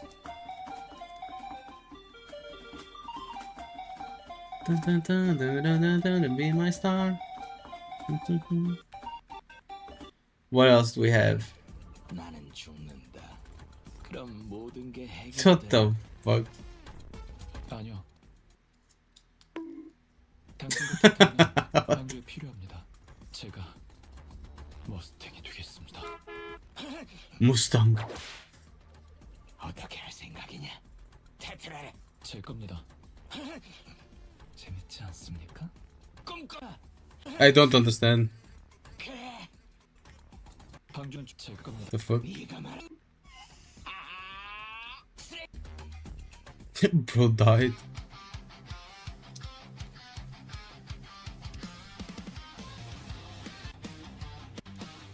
There's another cover. I think this is all going to be related to like the Pretty event, which is fine. So it reminds me of Roswell from Zero? ReZero? I don't know who the fuck that is. I mean, I may know, I don't remember. I've only watched like one season of ReZero and I never watched it again. That's pretty good art. And now we just wait again. So let's just skim through what we got. I'm a villain.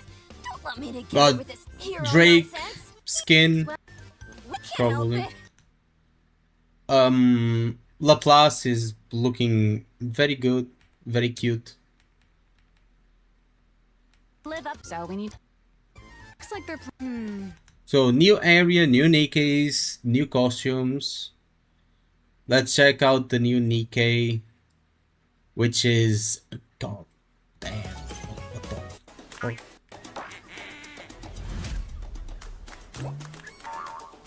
What have I just seen? From Missilis.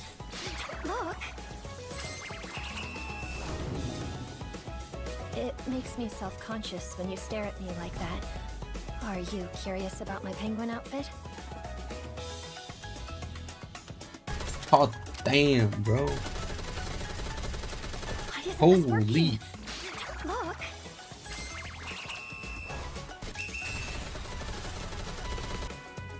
Okay. With all the penguins. Okay, full of sand. I don't like the sand. It rubs against the skin. It feels uncomfortable. But she does look. I can't even tell which is the That's why I don't like going to the Come beach. on, she's obviously the Don't one like standing in Sam. the center. Maxwell, we've got a big problem. What blur? Oh, the penguins and stuff. It's just for the stream. It's just so that the stream doesn't get like Can they combine? There's so many things I need nuked, to you know. Looks like you What was that? Drake want this. Jordan. Yeah, mirror for Cinderella. I'm glowing. Yeah, beneath looks the radiant super sunlight. good. I truly am. And she changes beautiful. outfit. Wait. What? New NIKKE? I thought this was going to be another skin. It's an actual altar.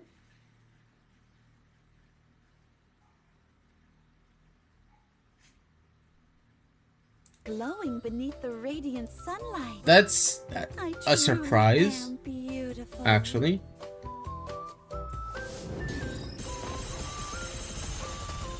I thought it was going to be a skin. You in the sea foam.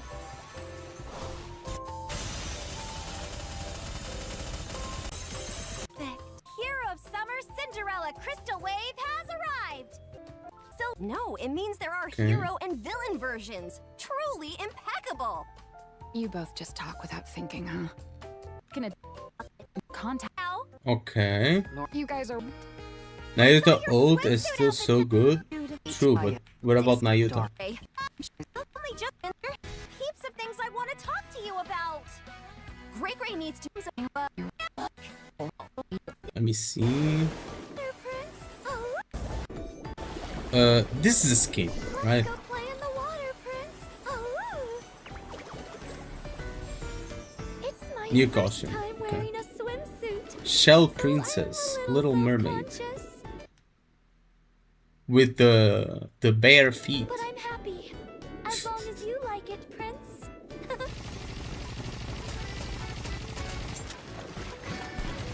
Let's go play in the water. Looks good. Shell Princess. Ooh, she actually looks pretty good in a swimsuit. What's that behind her? That silhouette. Looks just like Cinderella. I see Gray too. I see Yeah. a figure I've never seen before either. Could this be one of the former squad mates' old Yeah, these two, the Gretel and Battle or whatever her name is. tales has been looking for? Who cares? Oh, Hopefully. They're behold. The Little Mermaid is more petite than Cinderella, brownie surprise. The hipped waist ratio. Yeah. What else do we have here? This really is just a trip. If you lean too far forward, you might fall in. Oh, we're going to with them? Take it anymore. Stay lying down helps she's when you're seasick. yeah. The bed's rocking. Going to even barf. more than the- And they are sick too, like Cinderella and Crave. I mean Cinderella. I mean, sure, but I didn't expect Grave. boat. I hope we make it there safely.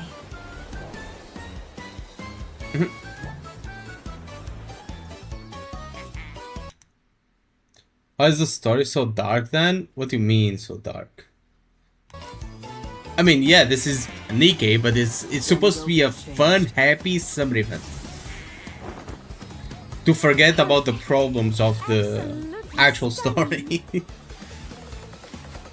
Anyway, this is a perfectly legitimate swimsuit. Don't look! Bang!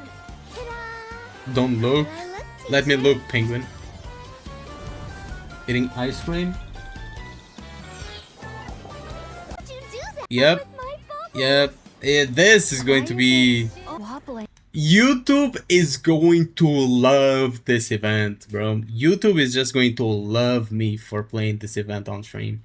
I can already see it. want to pet it too. Bang. The train Oh my, what a beautiful view. Do you think we could get this lighthouse working? Yep.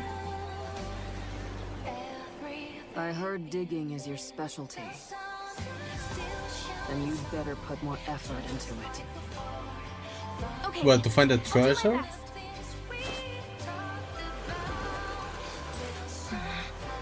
Doesn't being away from your friends make you anxious? I trust my comrades. What's it, Bro, get bigger sandals. Your toes are sticking out. Make you anxious? I trust my comrades. So I have no reason to be anxious. So don't worry so much. How could we not? You make it so obvious. When did you start falling for teacher?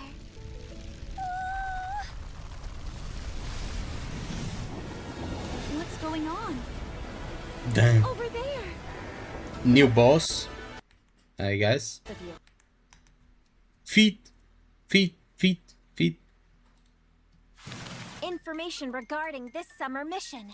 Cinderella's group is apparently heading to a certain area of the sea in search of Hansel and Gretel. Hansel and Gretel. To a certain area. Can we actually get these skins in game? Laplace looks so good in the skin. Of the sea She in looks so search cute. of Hansel and Gretel. Hansel and Gretel? I've never heard those names before. Who are they? Are they like hero and villain? Marciana's group sets out on a graduation trip, but both groups are prevented from progressing due to a whirlpool and end up joining forces on. He must come. And Okay. Let's keep going. Wave to you is like the event, right? We had like a short cutscene.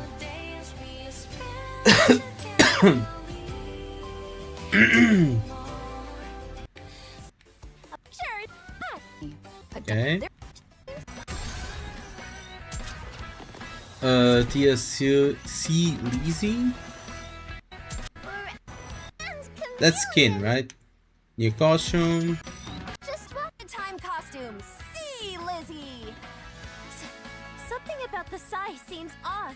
This is really strange. Wow, I don't think anyone's topping that. And there's Damn. more. I feel so calm.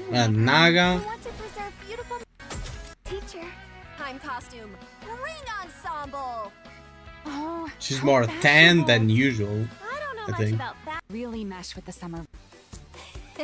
The scales are gradually tilting. Why are toward they the so villain small unit. and cutscene makes it Another up? victory has been added. Every opportunity. Make them Every battle. accurate. Villain. What? We are Matisse. The strongest squad. Our enemy is Strongest the squad. Raptures. What? Thing. Spirit burns. Okay. I'll finish it with Island my hero Eater. bust. Nothing carried. New boss. One looks really Certainly. important. I like my woman like I will like my monster. Close.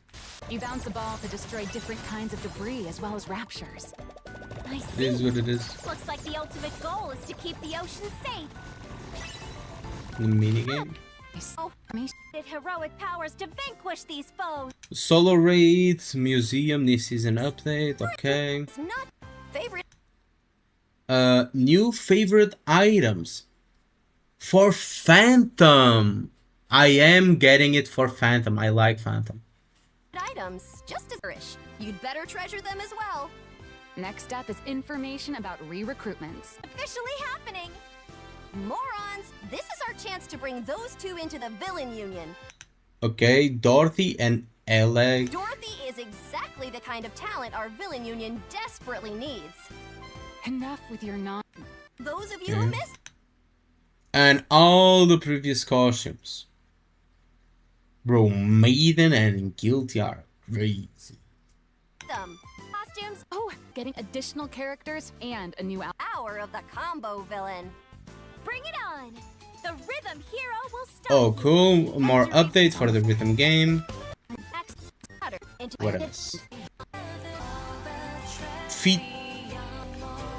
What's with them keep showing like feet shots? Like Nani?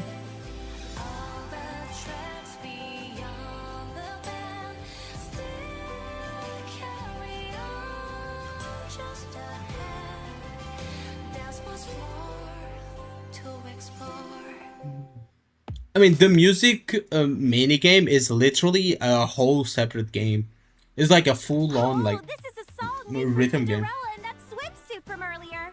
How splendid! Mhm.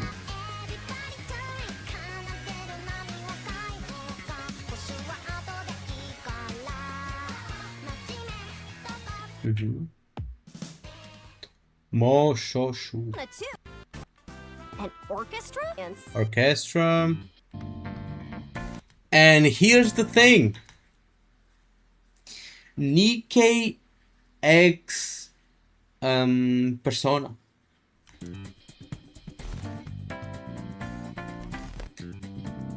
You never see it coming. I guess no one saw it coming. Stay tuned for the full announcement. Are those villains?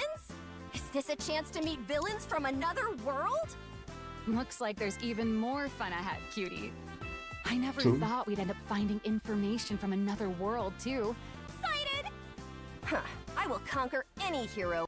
Awesome rewards like recruit vouchers and Summer snapshot limited with your edition favorite summer goods. NIKKE. Accept them. Oh, in that's cool. production. Don't worry, A cutie. summer swimsuit themed ASMR is in full swing production. Catch the premiere on the official YouTube channel this July.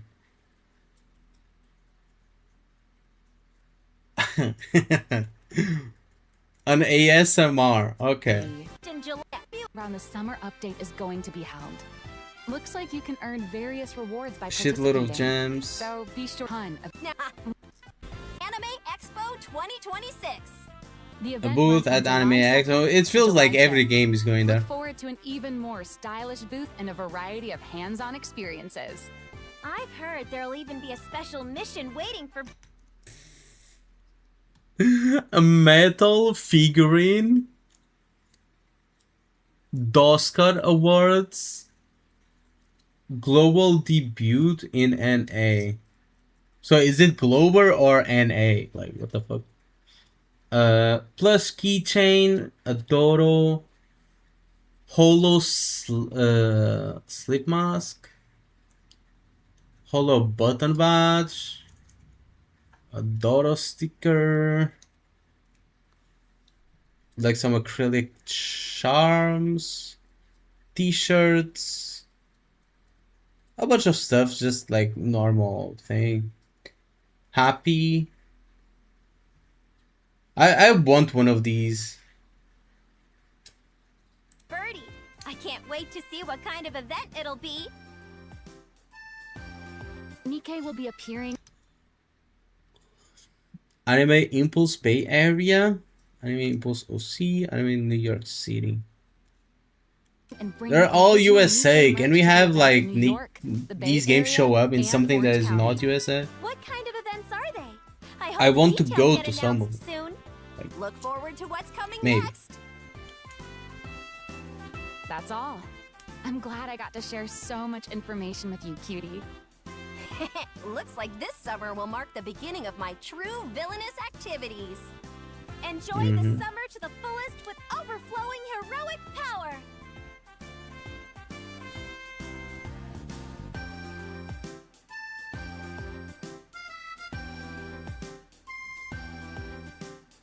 I checked around this area, and I don't think there's any new information left. Mwah, mwah. Of the quality is Okay, that's pretty much it, I guess. Wave Make to sure you to enter the display 2026. code and claim your gift. Don't forget, cutie. Pick up our call.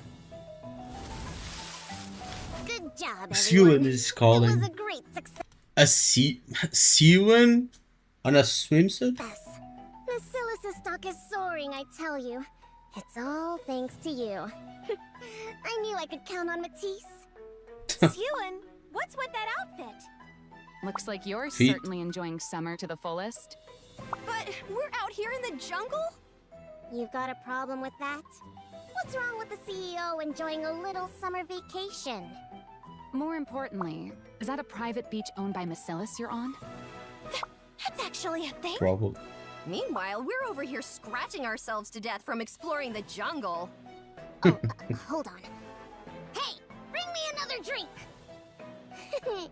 Blue oceans, white clouds, and Basilis's stock shooting. Man, she's living good. Summer really is the best. Why didn't I do this sooner? I should have taken on a summer mission ages ago. Monster. Demon? You're the most villainous villain of all. Hey, did you enjoy the live stream? Matisse gathered all this useful information just for you. You're not going to win me back, Stu, and you can go fuck yourself. This should make your summer mission No matter how way much easier, feet you right? show. No need to thank me or anything. Oh, but do make sure to tell Enoch that Siwen was a huge help. It'll make things easier for both of us in the future. Don't you think? Yeah, you're only doing this because you're afraid of Enoch. Matisse, get back here. Bitch. Ewan never smiles like that. Who are you? Ew, there's an ant crawling on my back. Maxwell, get it off me! Let's hurry back to Miss Celeste. See you around, cutie. Okay. That's basically it. Let's activate the codes then. Let's see, has anyone posted the codes in the comments?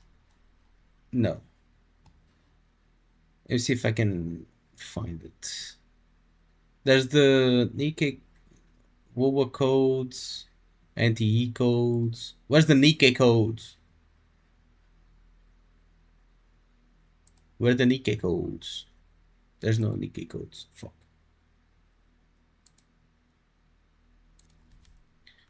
NIKKE codes.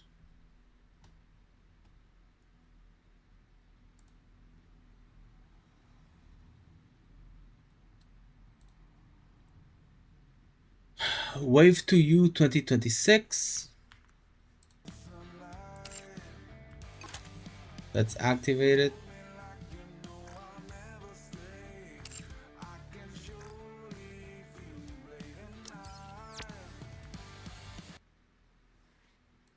Okay.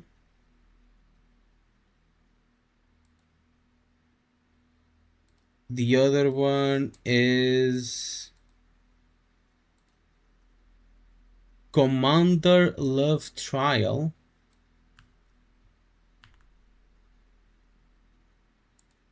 I think.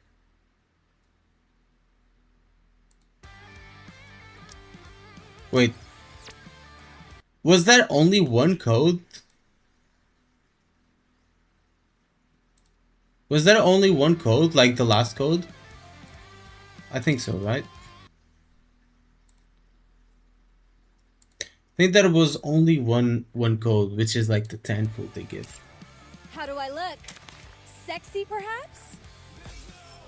Which I'm going to save. I'm going to save because I want to pull forward like the new character. Maybe the new Cinderella, I don't know. I don't know.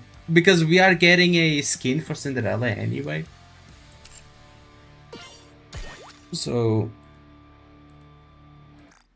unless it's like Giga Meta, I don't think it matters much.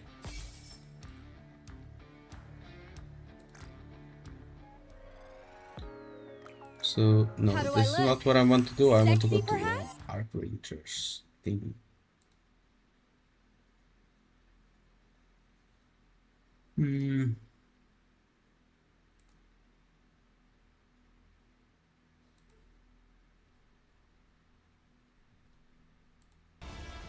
The bubbles will show us the way.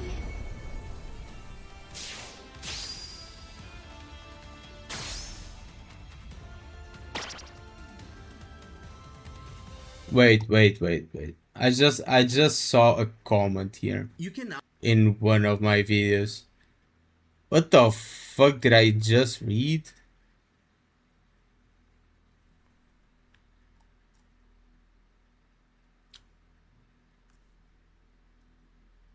What?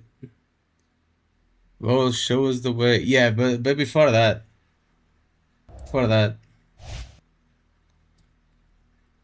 me do this.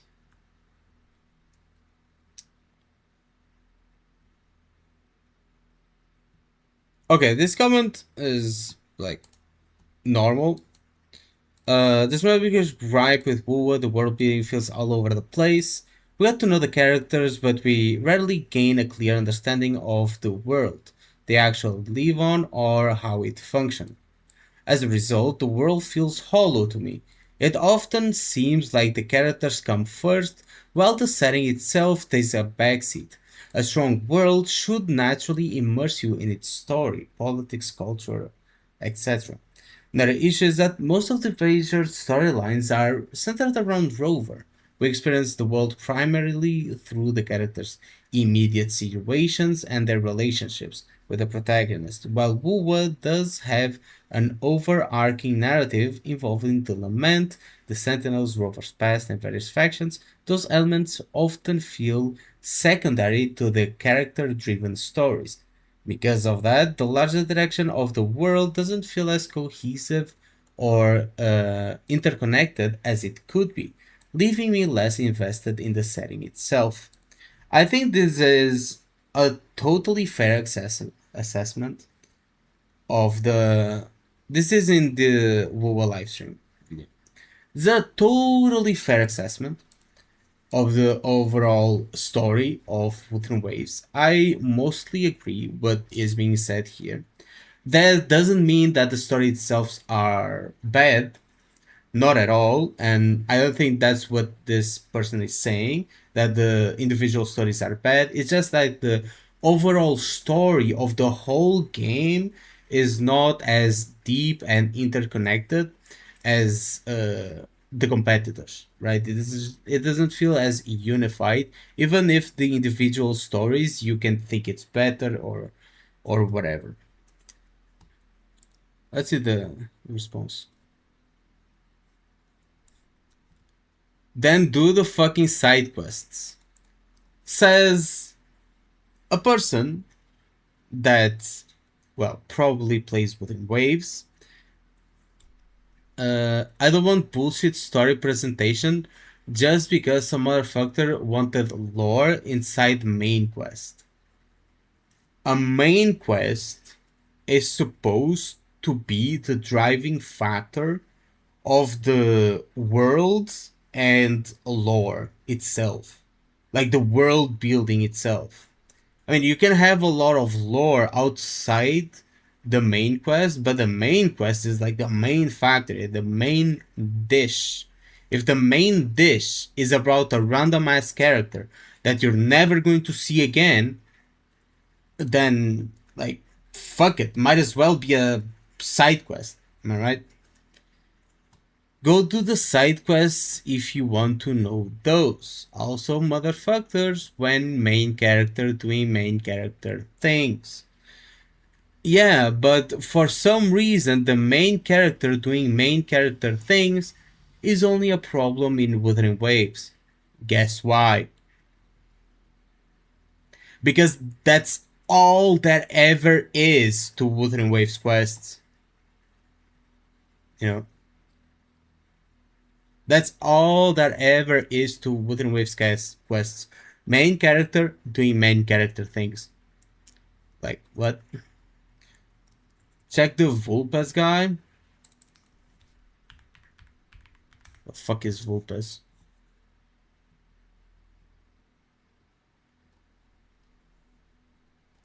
Which one?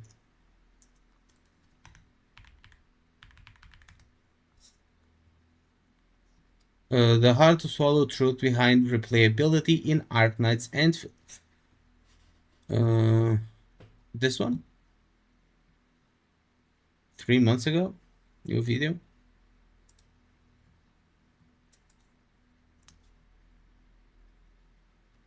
The content crisis? Bro, it's 40 minutes long. I want to finish the event. It got review bombed.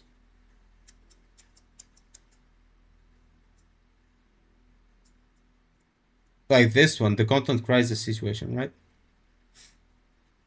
Look, if I watch this video, I'm not playing the event.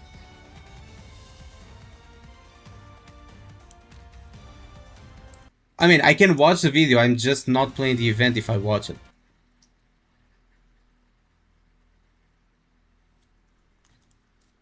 I mean, it's probably fine for you guys now, but don't complain to me when I do another NIKKE stream instead of playing like the game you want.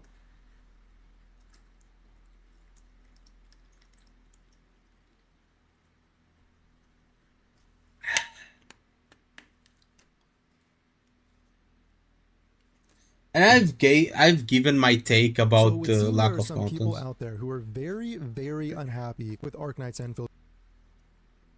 But let me actually do something better. Show transcript. You know, going to do this. And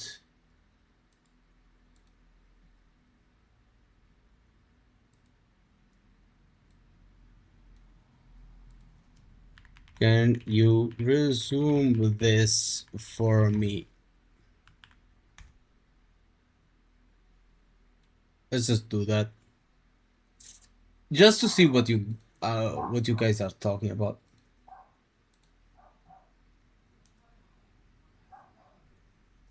So let me close my door because the dogs are barking. People are.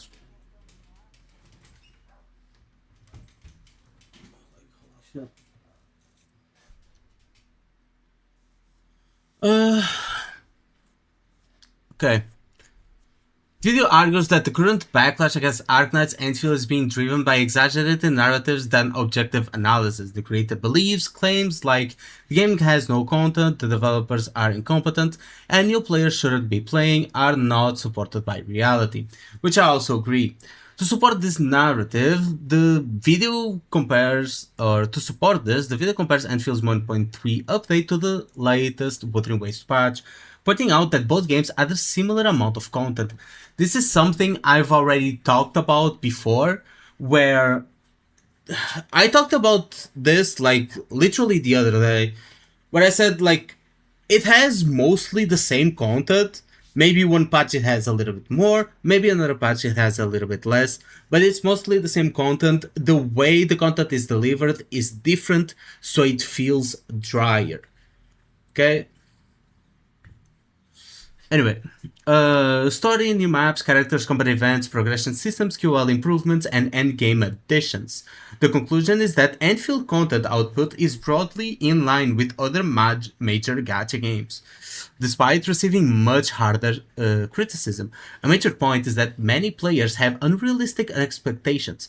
The creator argues that virtually every modern gacha game follows the same live service model. Player finish the main content relatively quickly, then spend the rest of the patch logging in for dailies until the next update. This is what I'm arguing for people to not do.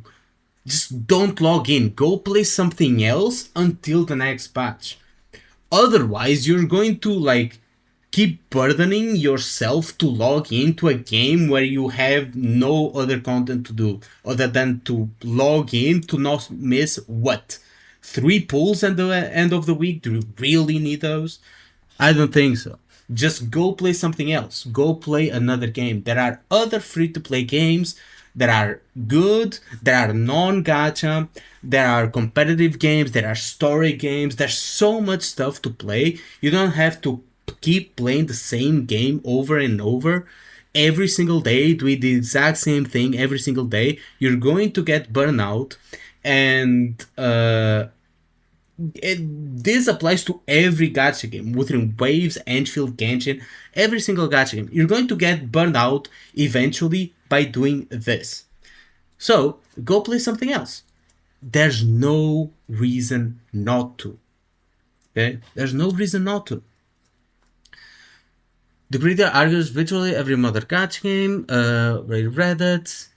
Expecting a gacha game to provide 3 to 6 hours of meaningful content every day is described as misunderstanding the genre. And misunderstanding like pretty much every live service game. Because every live service game, unless it's a competitive game, like for example CSGO, League of Legends, Overwatch, you're not going to have enough content to last for the entire duration of like a patch. Imagine Destiny 2. Destiny 2 drops a new a new DLC. People get the new DLC, they play through the new DLC. After a week or two, the players drop hard because people finish the content. Some people keep playing because they like the gameplay and whatnot, but most people quit after finishing the DLC. When Bungie drops another DLC, people flock to the game again to play another DLC because it's new content.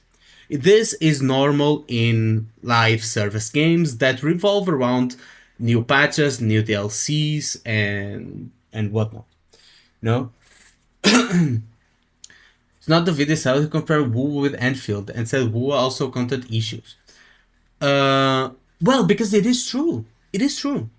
Like, if people... It's what I said during the Shy Guy High or Shy Gay High or whatever the fuck his name is video when I was reacting to it.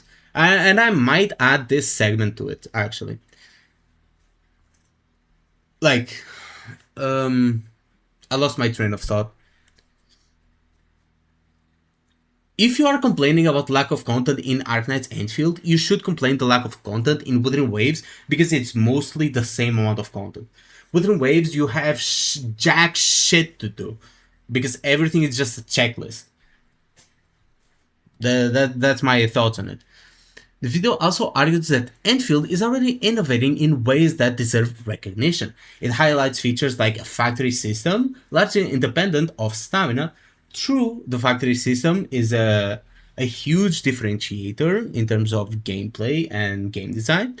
Less reliance on DPS check endgame, true, because it rewards skill over raw DPS from a character. For example, the best characters to use are literally, one is a 4-star and the other is a 5-star. Like, those are the two best characters to use in the current endgame. None of them are 6 stars. I mean, one of them is a 6-star, which is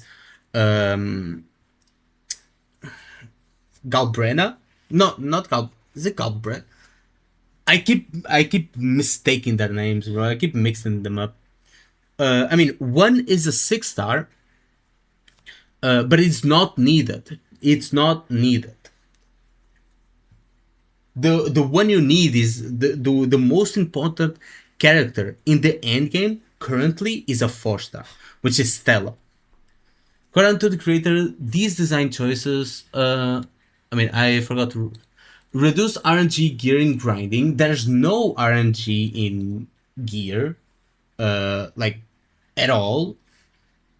I mean, there is RNG to get the weapon essence, but even that you can select most things and you will eventually get it. It's not as RNG heavy as any other gacha game. Lower pressure to pull duplicates or signature weapons. Yep, you don't need duplicates of characters or signature weapons. You have a lot of free-to-play 6-star. They give a lot of 6-star weapons for free-to-plays and whatnot, especially through the Battle Pass. If you are smart about it, you can always get the Premium Battle Pass as being free-to-play. According to the creator, these design choices show Hypogriff is trying to move away from the manipulative retention systems common in the genre. You can also see that from the way they don't do the recharging of stamina be like 24 hours. It's more than that. It's more than that to fill out completely your item storage, your batteries and stuff like that. It takes a lot longer than that. It likes like with a half decent farm, it takes like 2 or 3 days, right? Mine takes like a week because mine is like inefficient as fuck. But the game is not made to be logged in every single day for every day of the patch. It's not. It's meant to be logged in like once every 2 or 3 days. Especially because the daily logins have a special reward system where if you miss 3 days in a row and then log in like 3 days in a row, what's going to happen is that you're going to get increased battle pass experience and stuff like that to get like more rewards. And after you finish the battle,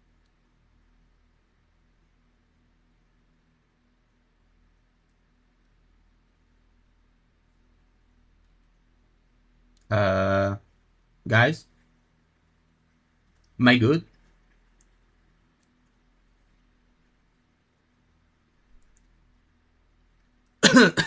My god, I saw that my internet connection dropped here. Am I good?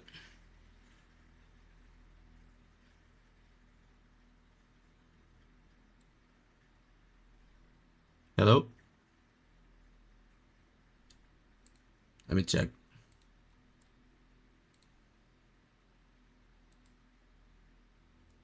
Yes.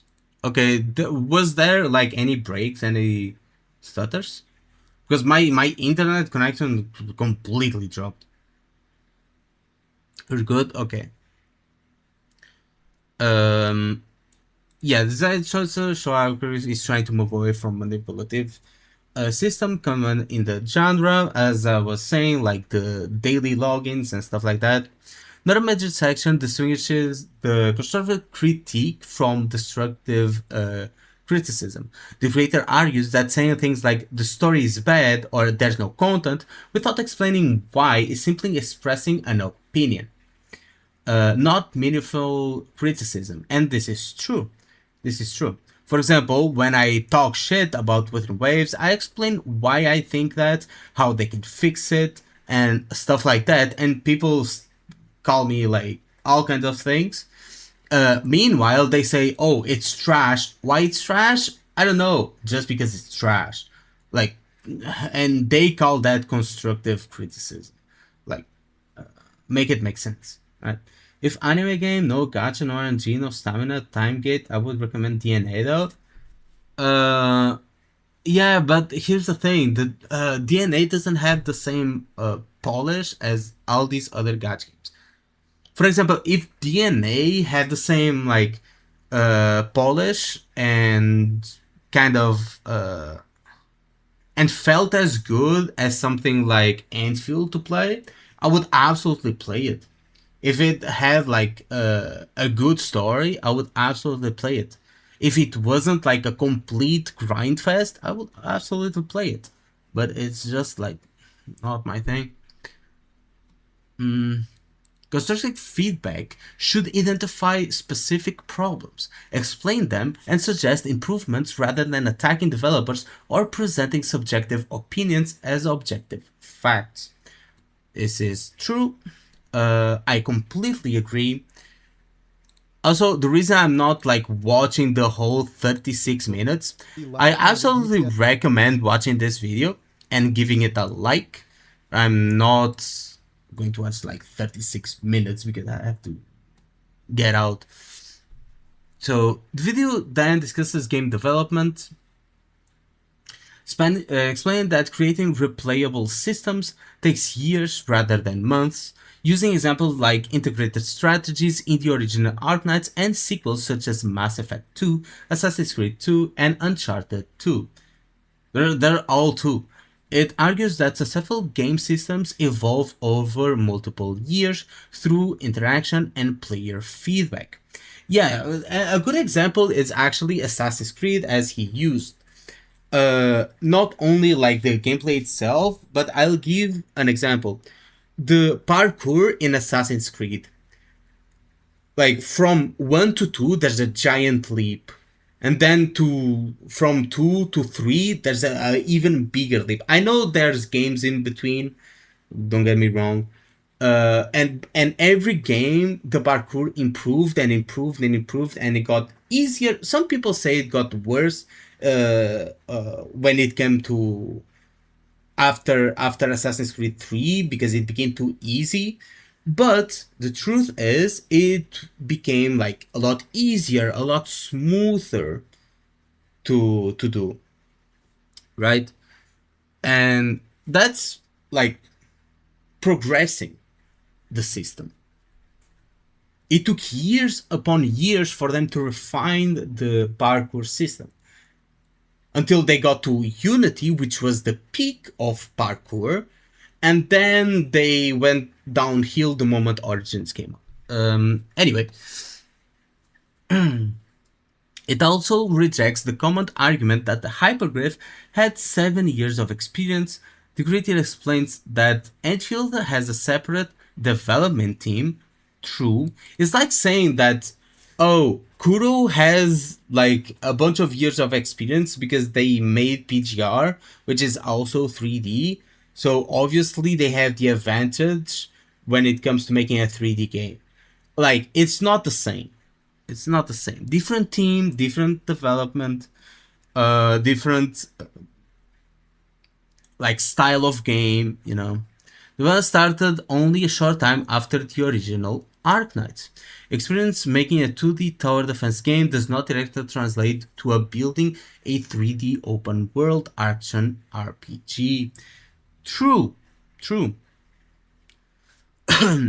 Therefore, calling Enfield developments incompetent based on the original game's history is described as a flawed argument. You know who are incompetent? Like, actually incompetent? Because this is not a oh, it's hard to do, it's hard to implement, or stuff like that. Like, actual incompetence.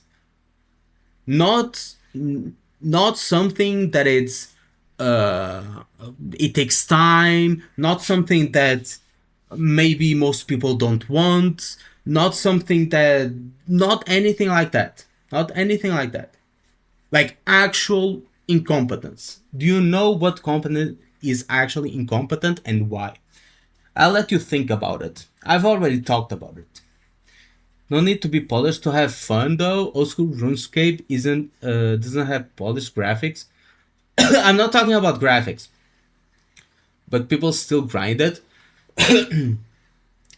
Old school RuneScape is polished.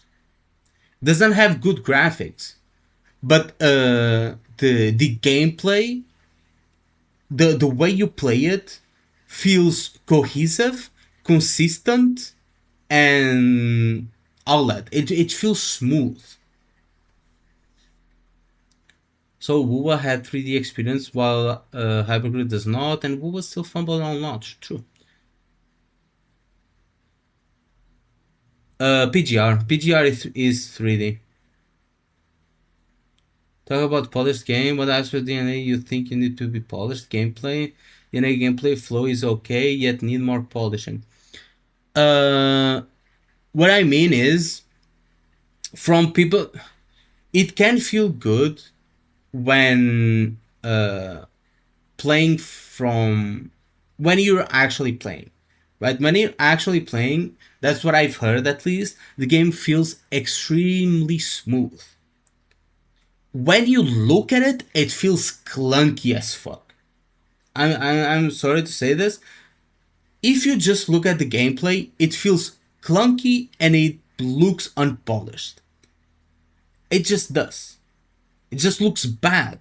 But when you actually play, which is what people keep saying, and the feedback that I got is that when playing, it feels extremely smooth. But when I look at it, when I look at gameplay, it looks bad. You know what I mean? Anyway, back to what I was saying. You know what company is actually like incompetent? Like, truly? And this doesn't have anything to do like with game content or anything like that. It's Kuro Games. It's Kuro Games. Not because they don't have the knowledge of doing something, because they surely do. Listen to this on why I think they are incompetent and actually stupid. Kuro Games thinks that a Ryzen 1700 is able to handle 120 FPS in Wuthering Waves, so it unlocks the 120 FPS feature for it. But a Ryzen 7600, which is like 3 times more capable than a 1700, they don't allow the 120 FPS feature. Why? Why? The only reason is because the devs are retarded. That's the only reason I can think of. Anyway. And that's one of many things that Kuro Games does that just makes me think these guys are incompetent. It's not the content itself. It's not that the story is bad. It's not that the gameplay is bad. It's just like decisions that they make that make me be like, what the fuck are they thinking? And he's doing what Wuwa couldn't do in over 3 years. Also that, because NTE also revolves around a lot of like, just like Wuthering Waves revolves around like dream spaces and sonorospheres and stuff like that. NTE also revolves around like a lot of those like fake spaces and like other worlds and stuff like that. But NTE does it in such a seamless, good way that it completely overshadows Wuthering Waves. Now, Wuthering Waves still has the upper hand when it comes to the story itself. Okay, you can complain about the story, about Wuthering Waves, however much you want.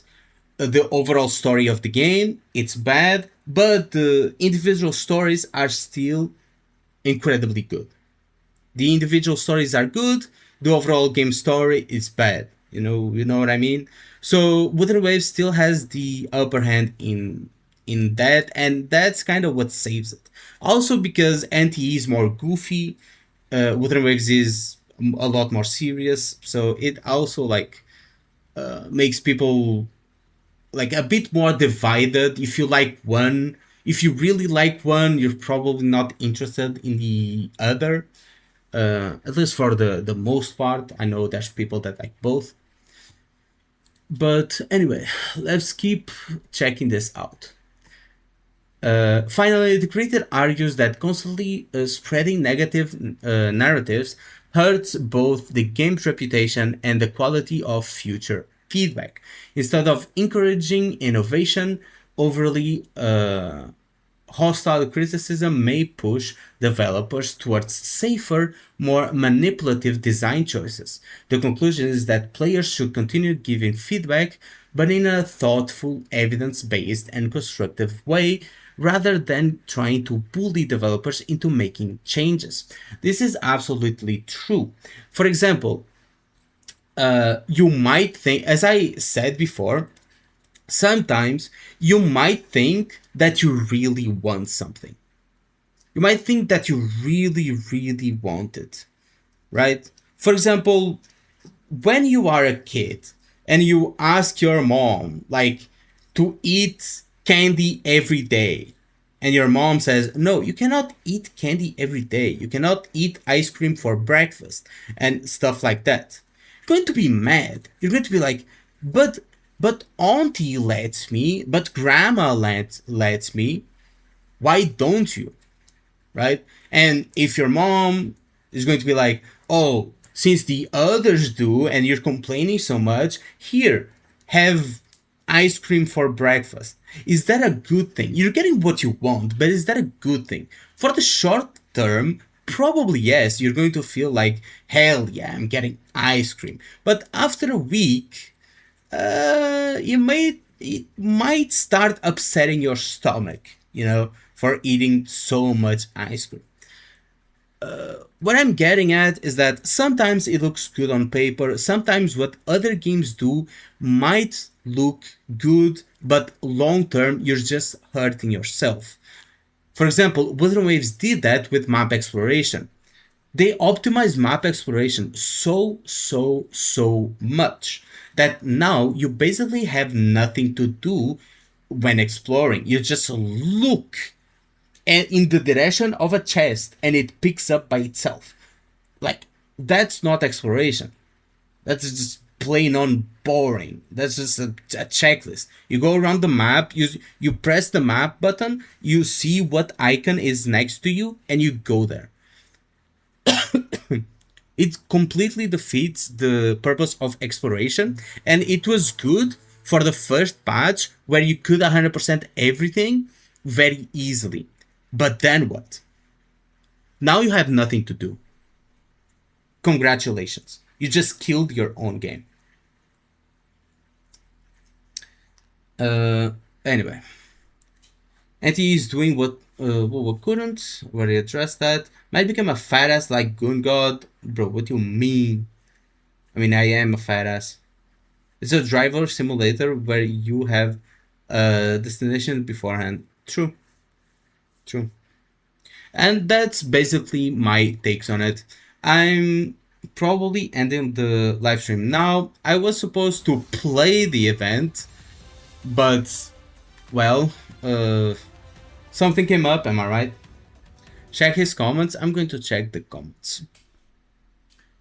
Pointed out in the comments, the 3.4 WoW patch is 32 days long. Compared to the 6-week patch of Enfield, I don't believe this affects the overall argument. It doesn't affect the overall argument because we're talking averages and not like the current thing, right? It's always averages that we talk about. Because if we're going to talk about only the current patch, I'm going to wait for like a big Enfield patch while WoW gets like a filler patch, and I'm going to say, see, Enfield has a lot more content. Now that's not fair, right? We would like to try DNA. I don't think so. I have too many games to play. I have too many games, and I have a lot of plans already set in stone. So I can't find time to play DNA. It's not that I don't want to. I would love to give it a try eventually, maybe. But I just cannot find time. I have work, I have to edit videos, I have to play these events on time. I also have Stellar Blade to finish. I have NTE to finish. I have Wuthering Waves Lucilla story, which I may skip, actually. I have other games that I want to play. For example, I have horror games that I want to play. I want to play the trilogy of Dark Souls. I have a lot of stuff in my plate. Plus live streams and videos, right?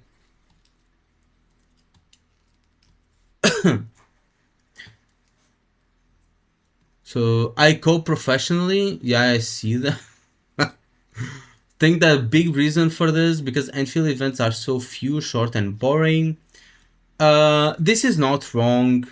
The events we've been getting in Enfield, or at least most of them, or the most noticeable ones, are like, oh, just cook some dishes.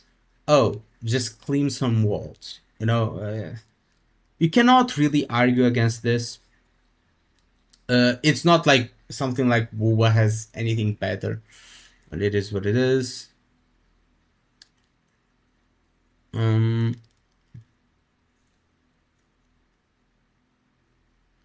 But it's like that meme, one knight versus 100 soldiers, except bro is wearing a clown suit.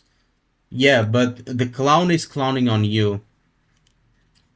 Bro diminishes the elusive RAM in WoW playtime. Give Arc Knights the benefit of, oh, you can try out multiple characters in this game mode by replaying it.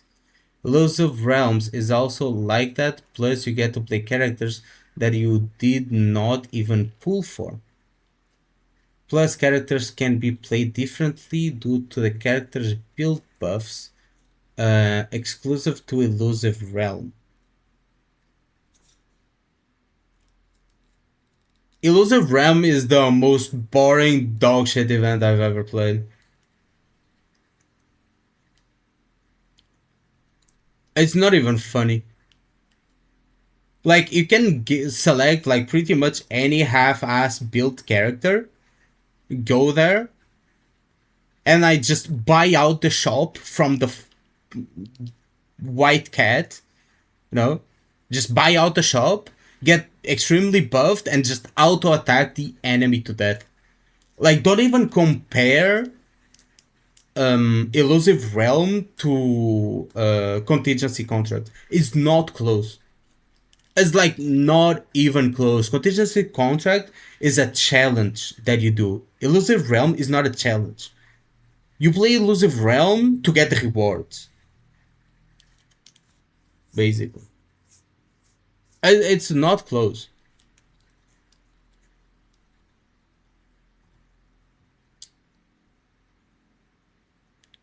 640. Or it's telling people to lower their expectations, and that's not what I'm saying. The reason I loved Enfield so much in the first place is because Hypergriff gave us these small tastes of how their game design philosophy differs from what we've seen in the past in this genre. And I have to spell all of this out again.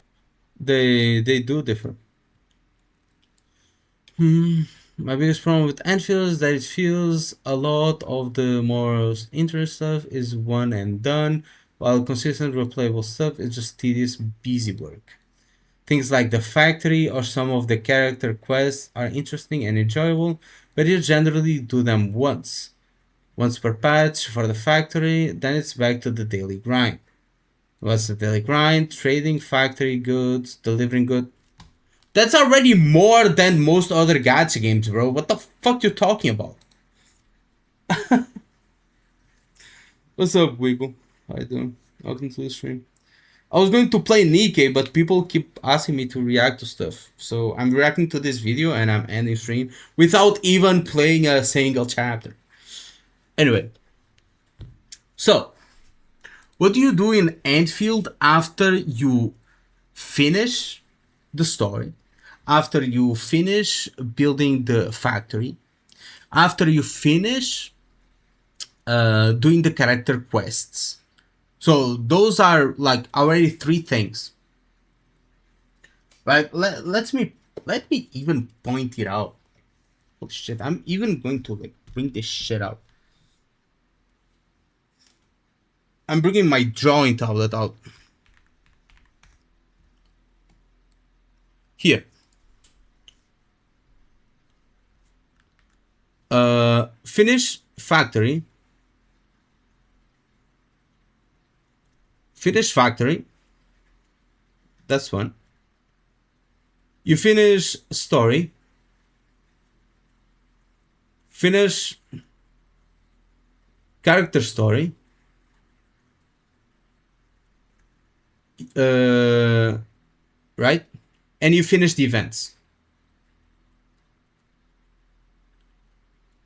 3. Factory, story, or I mean 4. 4 things. Right? 4 things that you finish. Use notepad? No. Then you got trading. You got delivering. Which these are not mandatory, by the way. Environment monitoring. Like dejunk.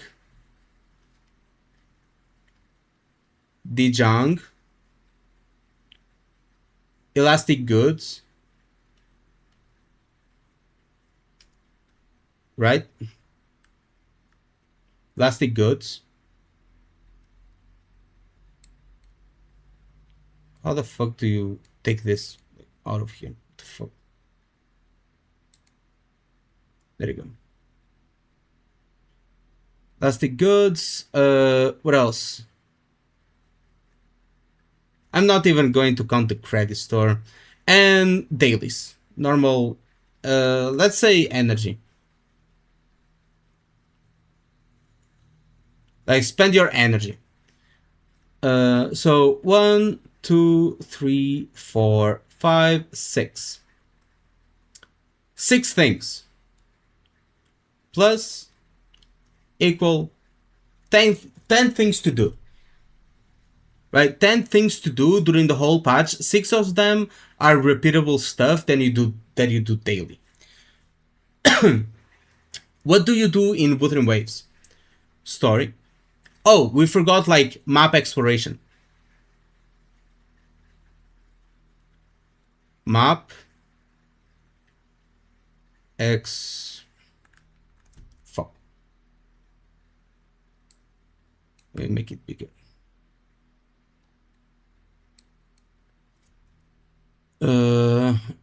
Exploration, right? So 5.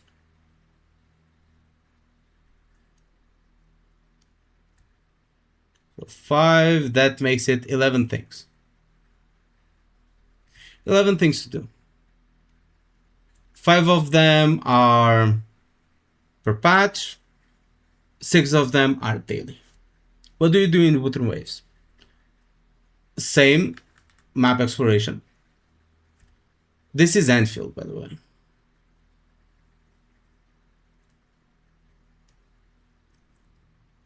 Enfield. And let's do this, divide it.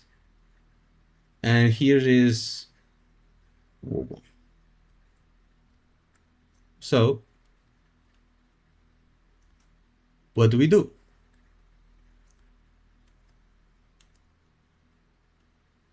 Map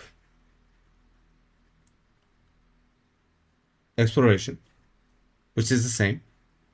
Then you do story.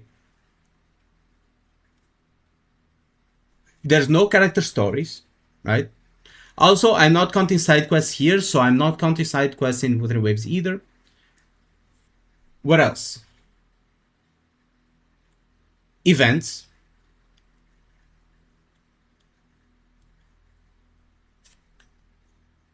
What else? During the main patch.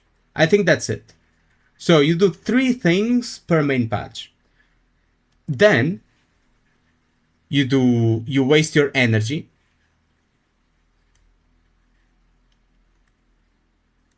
And you grind echoes.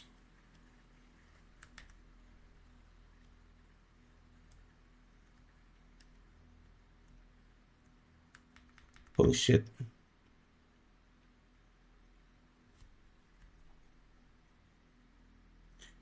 Waste energy, grind echoes. Anything else you guys want to add?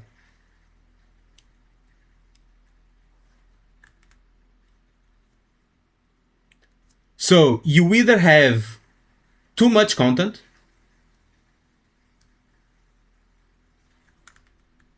right?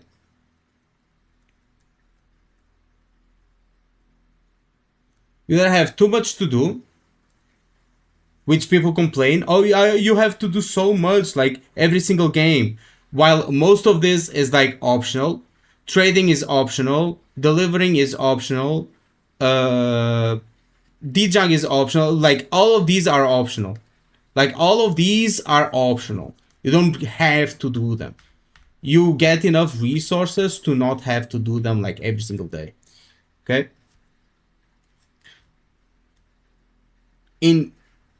Or you don't have enough. People are complaining you don't have enough in Enfield. And here I see more than double of stuff to do, like daily and even per patch. What am I forgetting here? You explore the map. You explore the map, right? Explore the map. That's too much. You do the story, you do the events. Then daily you use your energy to either farm EXP, credits, or whatever. Like here, you spend your energy. So I'm not counting every single one, just like I'm not counting every single one in Anfield. What else do you do?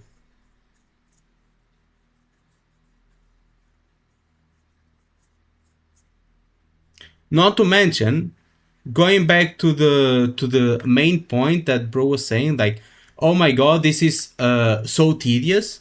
Don't do it. You're not obligated to do trading, delivering, environment, dejunk, elastic goods.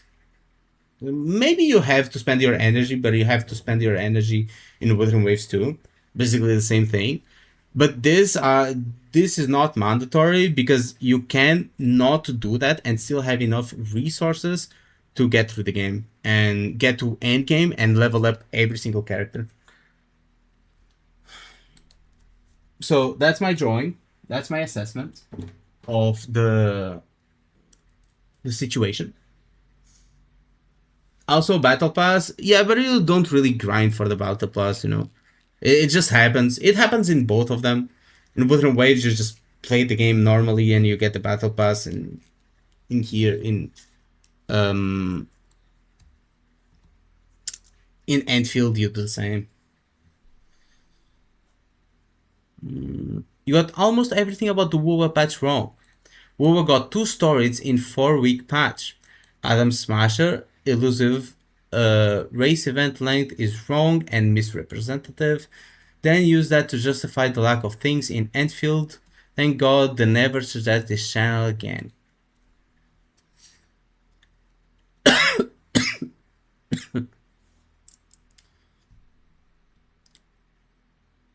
What was wrong?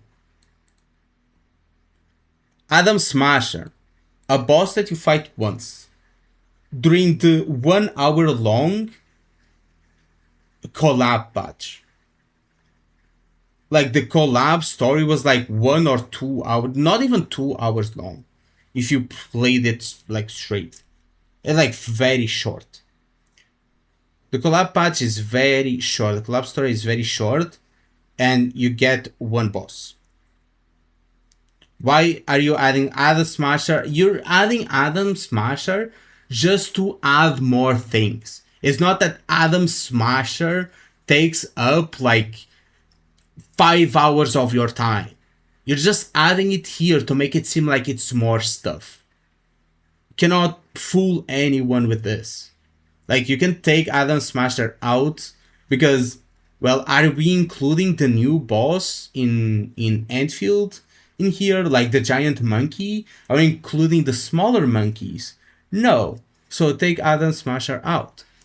Then we got Elusive Realm, which is like fun. Could be fun. But it's like a worst version of a dungeon crawler game. It's just like, you go in, you buy out the shop. You don't even have to think. You just buy out the shop. Every time I played it, I just go in, buy out the shop, and finish the challenge. It's not hard. Just go in, buy out the shop, and finish it. It's like, people treat it like it's the gift from God to us humans. Like the Elusive Realm. It's not that good. Race event length? What do you mean, like how many racers there are, or how long it lasts? Because I'm going to be honest with you, people playing WoW will get rewards and not play it again, like most people. So the patch length was already addressed. It doesn't discredit the argument that he's trying to make, because it's an overall argument revolving around like the whole game and not just that patch. Adam Smasher is just added here because bro wants stuff to add. He didn't have anything else. Elusive Realm is not as good as people say it is. Race event length, not even specified what kind of length. Like how long is the event? I mean, the amount of times you get to play to get all the rewards is still the same. And then bro just attacks the character of the individual, saying that he's only using that to justify the lack of things in Enfield, which is not true. He's just saying that, look, Wuthering Waves has similar content as Enfield, which is true.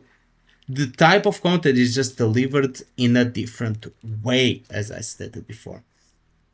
While Wuthering Waves gives you everything in week 1, Enfield gives you a little bit every week. Therefore, it seems like right off the bat, when the patch drops, it feels like Enfield doesn't have as much content as the other games, but eventually when you add it all up, you will end up with similar amount of content. People saying that Visual Crisis is better than CC, they are fucking retarded. It's not even close. It's not even fucking close. Holy shit, bro is just coping. Anyway, I don't know why I decided to add Wuwa into this, but I will bite the bait. Wuwa's patch. Again, the same thing over and over again. I wanted to showcase completely the Elusive Realm in 1 hour. Wuwa has a thing called RNG artifacts, which players can min-max every day, and Field doesn't.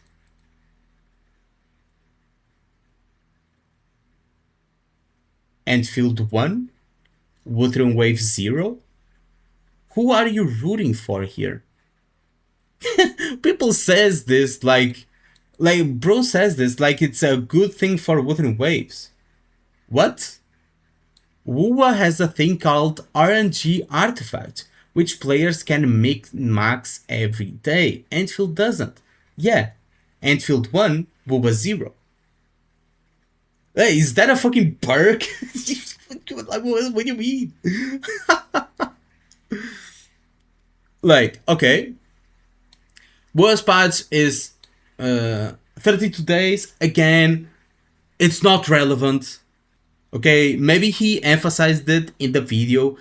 I don't care, haven't seen it. It's overall throughout like all patches. It's not like a single patch. We're talking about average. Okay, talking about average. Does it refute the argument if he got a number wrong? If that's the only thing you can attack, like, then you don't have a good argument. Showcase completing Elusive Realm in 1 hour. Just because it takes long, it does not mean it's hard, does not mean it's fun. I don't know how long it will take. And I also couldn't care less because it's boring as fuck. It's okay if people like it. It's good that they are adding it because people were asking for it, right? A lot of people really liked it. I didn't like it. I found it boring, so I don't care about it. Wuwa has a thing called RNG artifacts, basically Enfield 1, Wuwa 0. I didn't know the endgame content was called a fight in a box, but okay. What?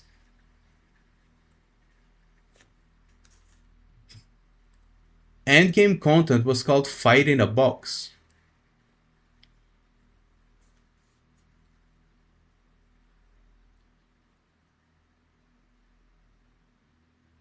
What? Fight in the box?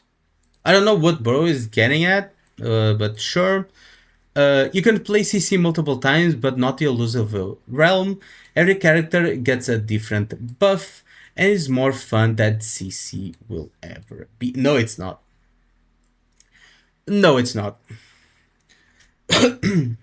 You wanna know why? Because our idea of fun is different. You think fun, for you, fun is spamming the same combo over and over again and doing a billion damage and watching enemies die. That's fun for you. Fun for me is like overcoming my own limits in a video game, like playing Elden Ring, right? Like playing like defeating Scarlet in Stellar Blade, or reaching risk 40 on contingency contract. That's fun. That's hard to do. That's an achievement. Bro think RNG green is very apparently. That's an achievement. That's something like that drives you to do it. It drives you to do it because not everyone can do it. Right? You get branded, exactly. You get scarred. You rage. You fight. And in the end, you do it if you are good. You do it because you have skill, not because your characters do damage. You do it because you have skill, and not because you spam the same combo over and over again. Alright? That's fun to me. Not whatever the fuck like Elusive Realm gives. Okay, it gives buffs. Sure, you press a button and it does like an explosion or some random shit. Like, wow, so fun. Anyway, not here to put one game over the other, proceeds to shit on WoW by lying about the lack of content, by misrepresenting the content. What did he misrepresent? Other than the duration of the patch, which he got wrong and addressed. Like, what? Baffles me that both Arknights and Enfield are from the same company. It baffles me that PGR and Wuthering Waves are from the same company.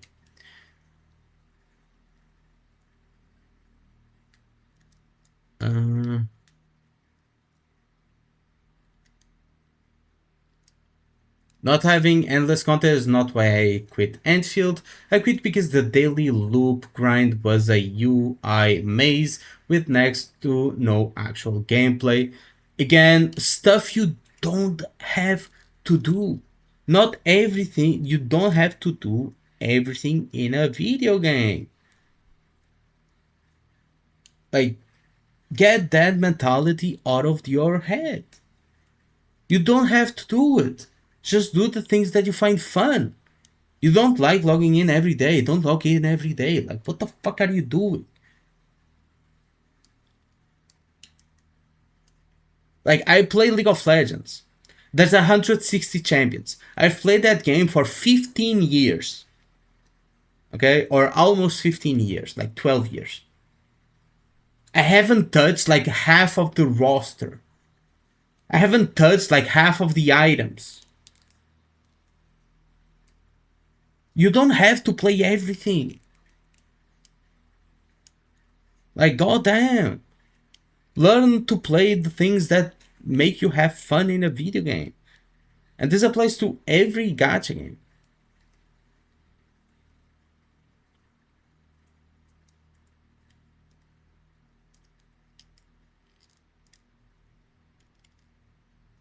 I play for 13. Yeah.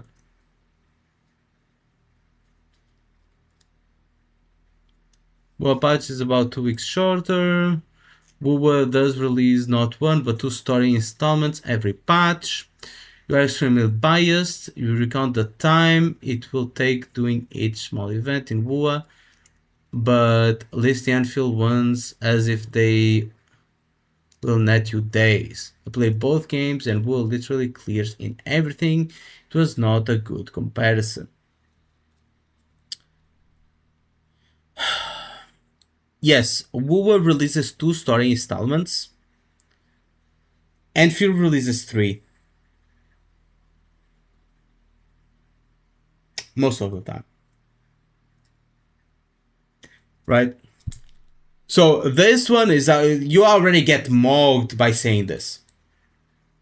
That, oh, WoW releases 2 stories per patch. Let me make you a drawing.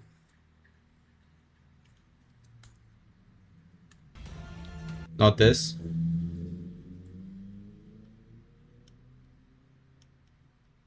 So here you have Wuwa.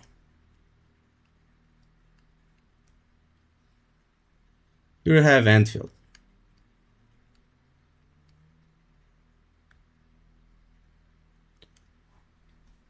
In Wuwa, you get, for example, let's say Augusta comes out, and Yuno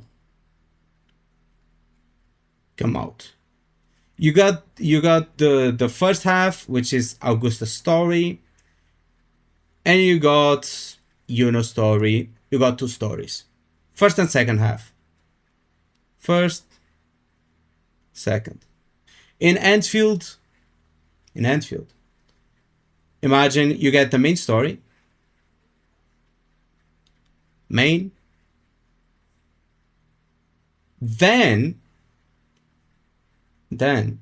you got Fangi, I don't know how you spell her name, and then you got Mifu, for example. You got three stories. I'm not saying this is what happened, like exactly. I don't remember the exact patches they came out, but let's use like other example, because I know Fangi came out alone, so that's not a good example to use, because Fangi did only have like two stories, the same as Wuthering Waves.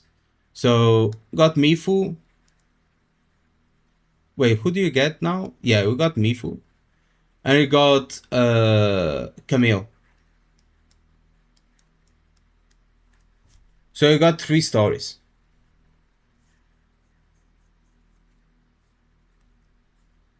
You got three stories. You got the main story, you got the character story 1 and character story 2. Wuthering Waves, you just got the quote-unquote main, which is Augusta and Yuno. They are both main stories. Right? They are both main stories, so you got two stories. In Enfield, you got one main and two character stories. But we all know that character stories are joined with the main story. Okay? Therefore, it's basically the same shit. Okay?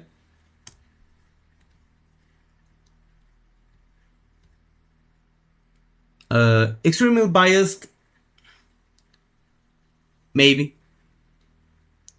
Look on time it will take doing each small event in Wuwa. Does he? I will believe that maybe he's biased. I haven't watched the video. I just saw the resume of it. So I'm not going to comment on that.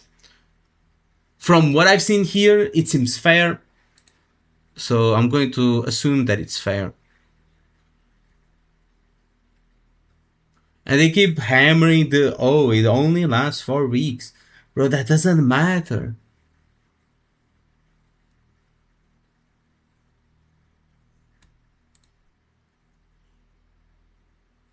Stop shielding Enfield too much. We know it's right for like since 1.0 to current patch.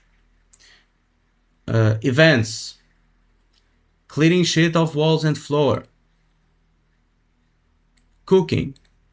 Cakes, stacking, the building shit thingy, the throw bombs thingy, sword mancy contingency. These are two events, bro. What the fuck do you mean? Also, the I found it funny that people counted the end game as not end game. They're just events. Like Enfield doesn't have end game. Those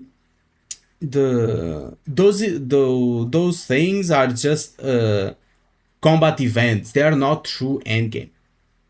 But here you're not counting it as events. Why? Pick one.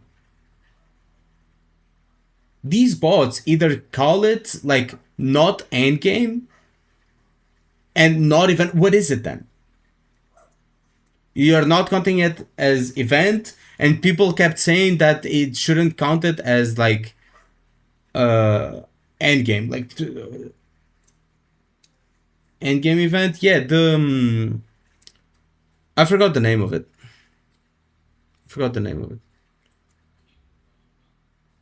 The one that you have like a 10-minute timer or some shit.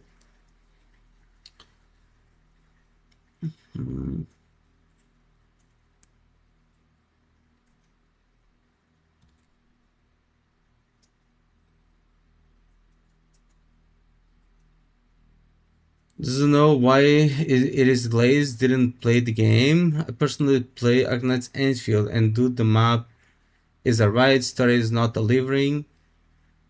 Could describe it in a few words. The same goes for Wuthering Waves. What the fuck you talking about? Enfield story summary: solve puzzle, fight monkey, avoid rocks, repeat 3 times, fight boss monkey. Yeah, isn't... I mean, I can describe Wuthering Waves story in like in less like things. Meet character, solve character problem, out of farm. That's Wuba's story. And then you repeat every patch. What? What is bro on about?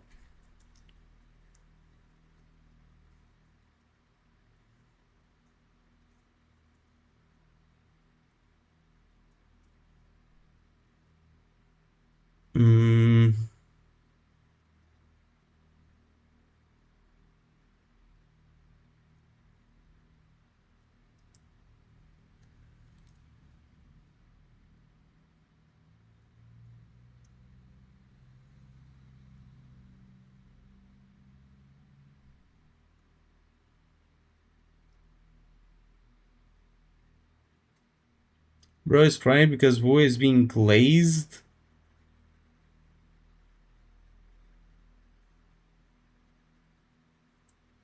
So they're just admitting to just like glazing the game for the sake of glazing the game.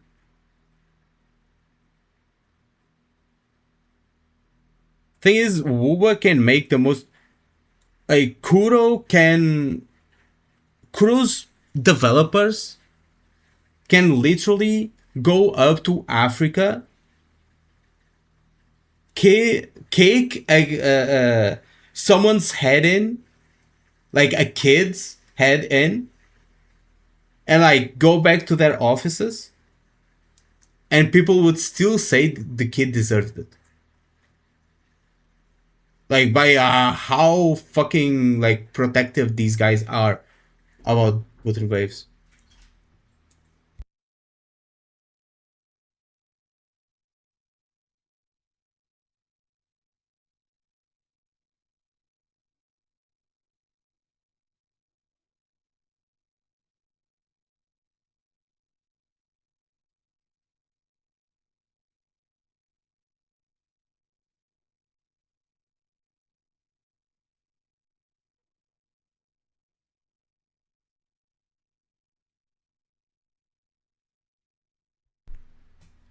But anyway, are the combats going to be all like this? Because they are just hammering the same thing over and over again.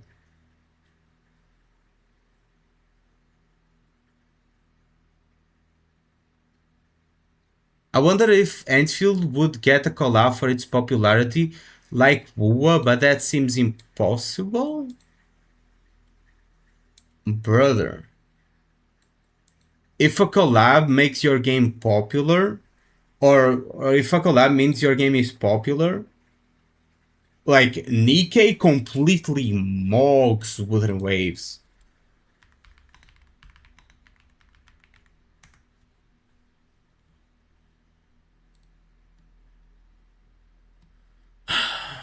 NIKKE collabs, Chainsaw Man, Nier Automata, Doom, ReZero, Union Arena, I have no idea, Dave the Diver, Evangelion, Stellar Blade, Resident Evil, Licorice Recoil, which is an anime, and they are getting a literal full-on Persona collab. Not stickers, not music, a full-on Persona collab. Because they do collabs like you should do collabs. You know, full-on story, good story, characters, and everything like that. Everything good. Arknights has a lot, but we're talking about Enfield here, so we're not going to bring... I mean, true.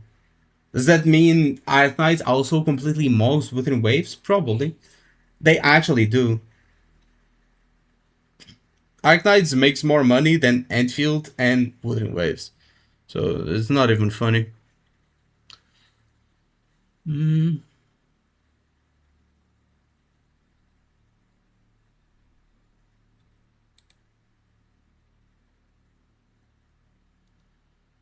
Adding after watching the whole video.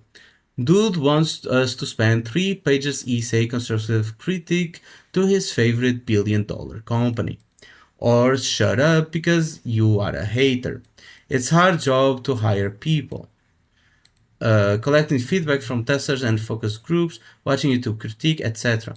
Nobody has obligation to explain developers how they should change their game. It's absolutely crazy how people are ready to... If you bought a tomato and notice that it has rotten peas, you just say it's bad. It's not going to send a letter to a tomato farm, especially how they should raise tomatoes. No. But you can say why it's bad. You don't say just it's bad. You say it's bad because this spot right here is rotting. Right? Like, why is it bad? Does it just look bad? Does it taste bad? Does it, like, smell bad? What is bad about it? You said it. It has a rotting piece. That's describing the problem. You don't have to, like, send a letter to Hypergriff saying that, oh, this, and that should be, like, this is how you make a game. No. When you say the story is bad, you should be able to point at what it's bad. Like, it's bad because of this. It's bad because of that. It's bad because the pacing is bad. It's bad because the characters talk too much. It's bad because the voice acting is not, like, fluid enough. It's bad because the cutscenes don't feel... like, the hits in the cutscenes don't feel heavy. It's bad because the sound is not good. Why is it bad? You should be able to at least point at what's making it bad. That's what people are asking. And that's what you ask too for your favorite game. Isn't it? Whenever I talk about Wuthering Waves, even though I'm explaining how they should improve, what exactly I dislike, and exactly how I would want them to make something, people still say that I'm just hating. So if what you're doing, just saying that it's bad, that it's trash, is not hating, why is me explaining why I think it's bad, giving examples on why or how I would make it good, hating? Explain that one to me. Because shit is not making sense. And anyway, with that, I will finish the stream.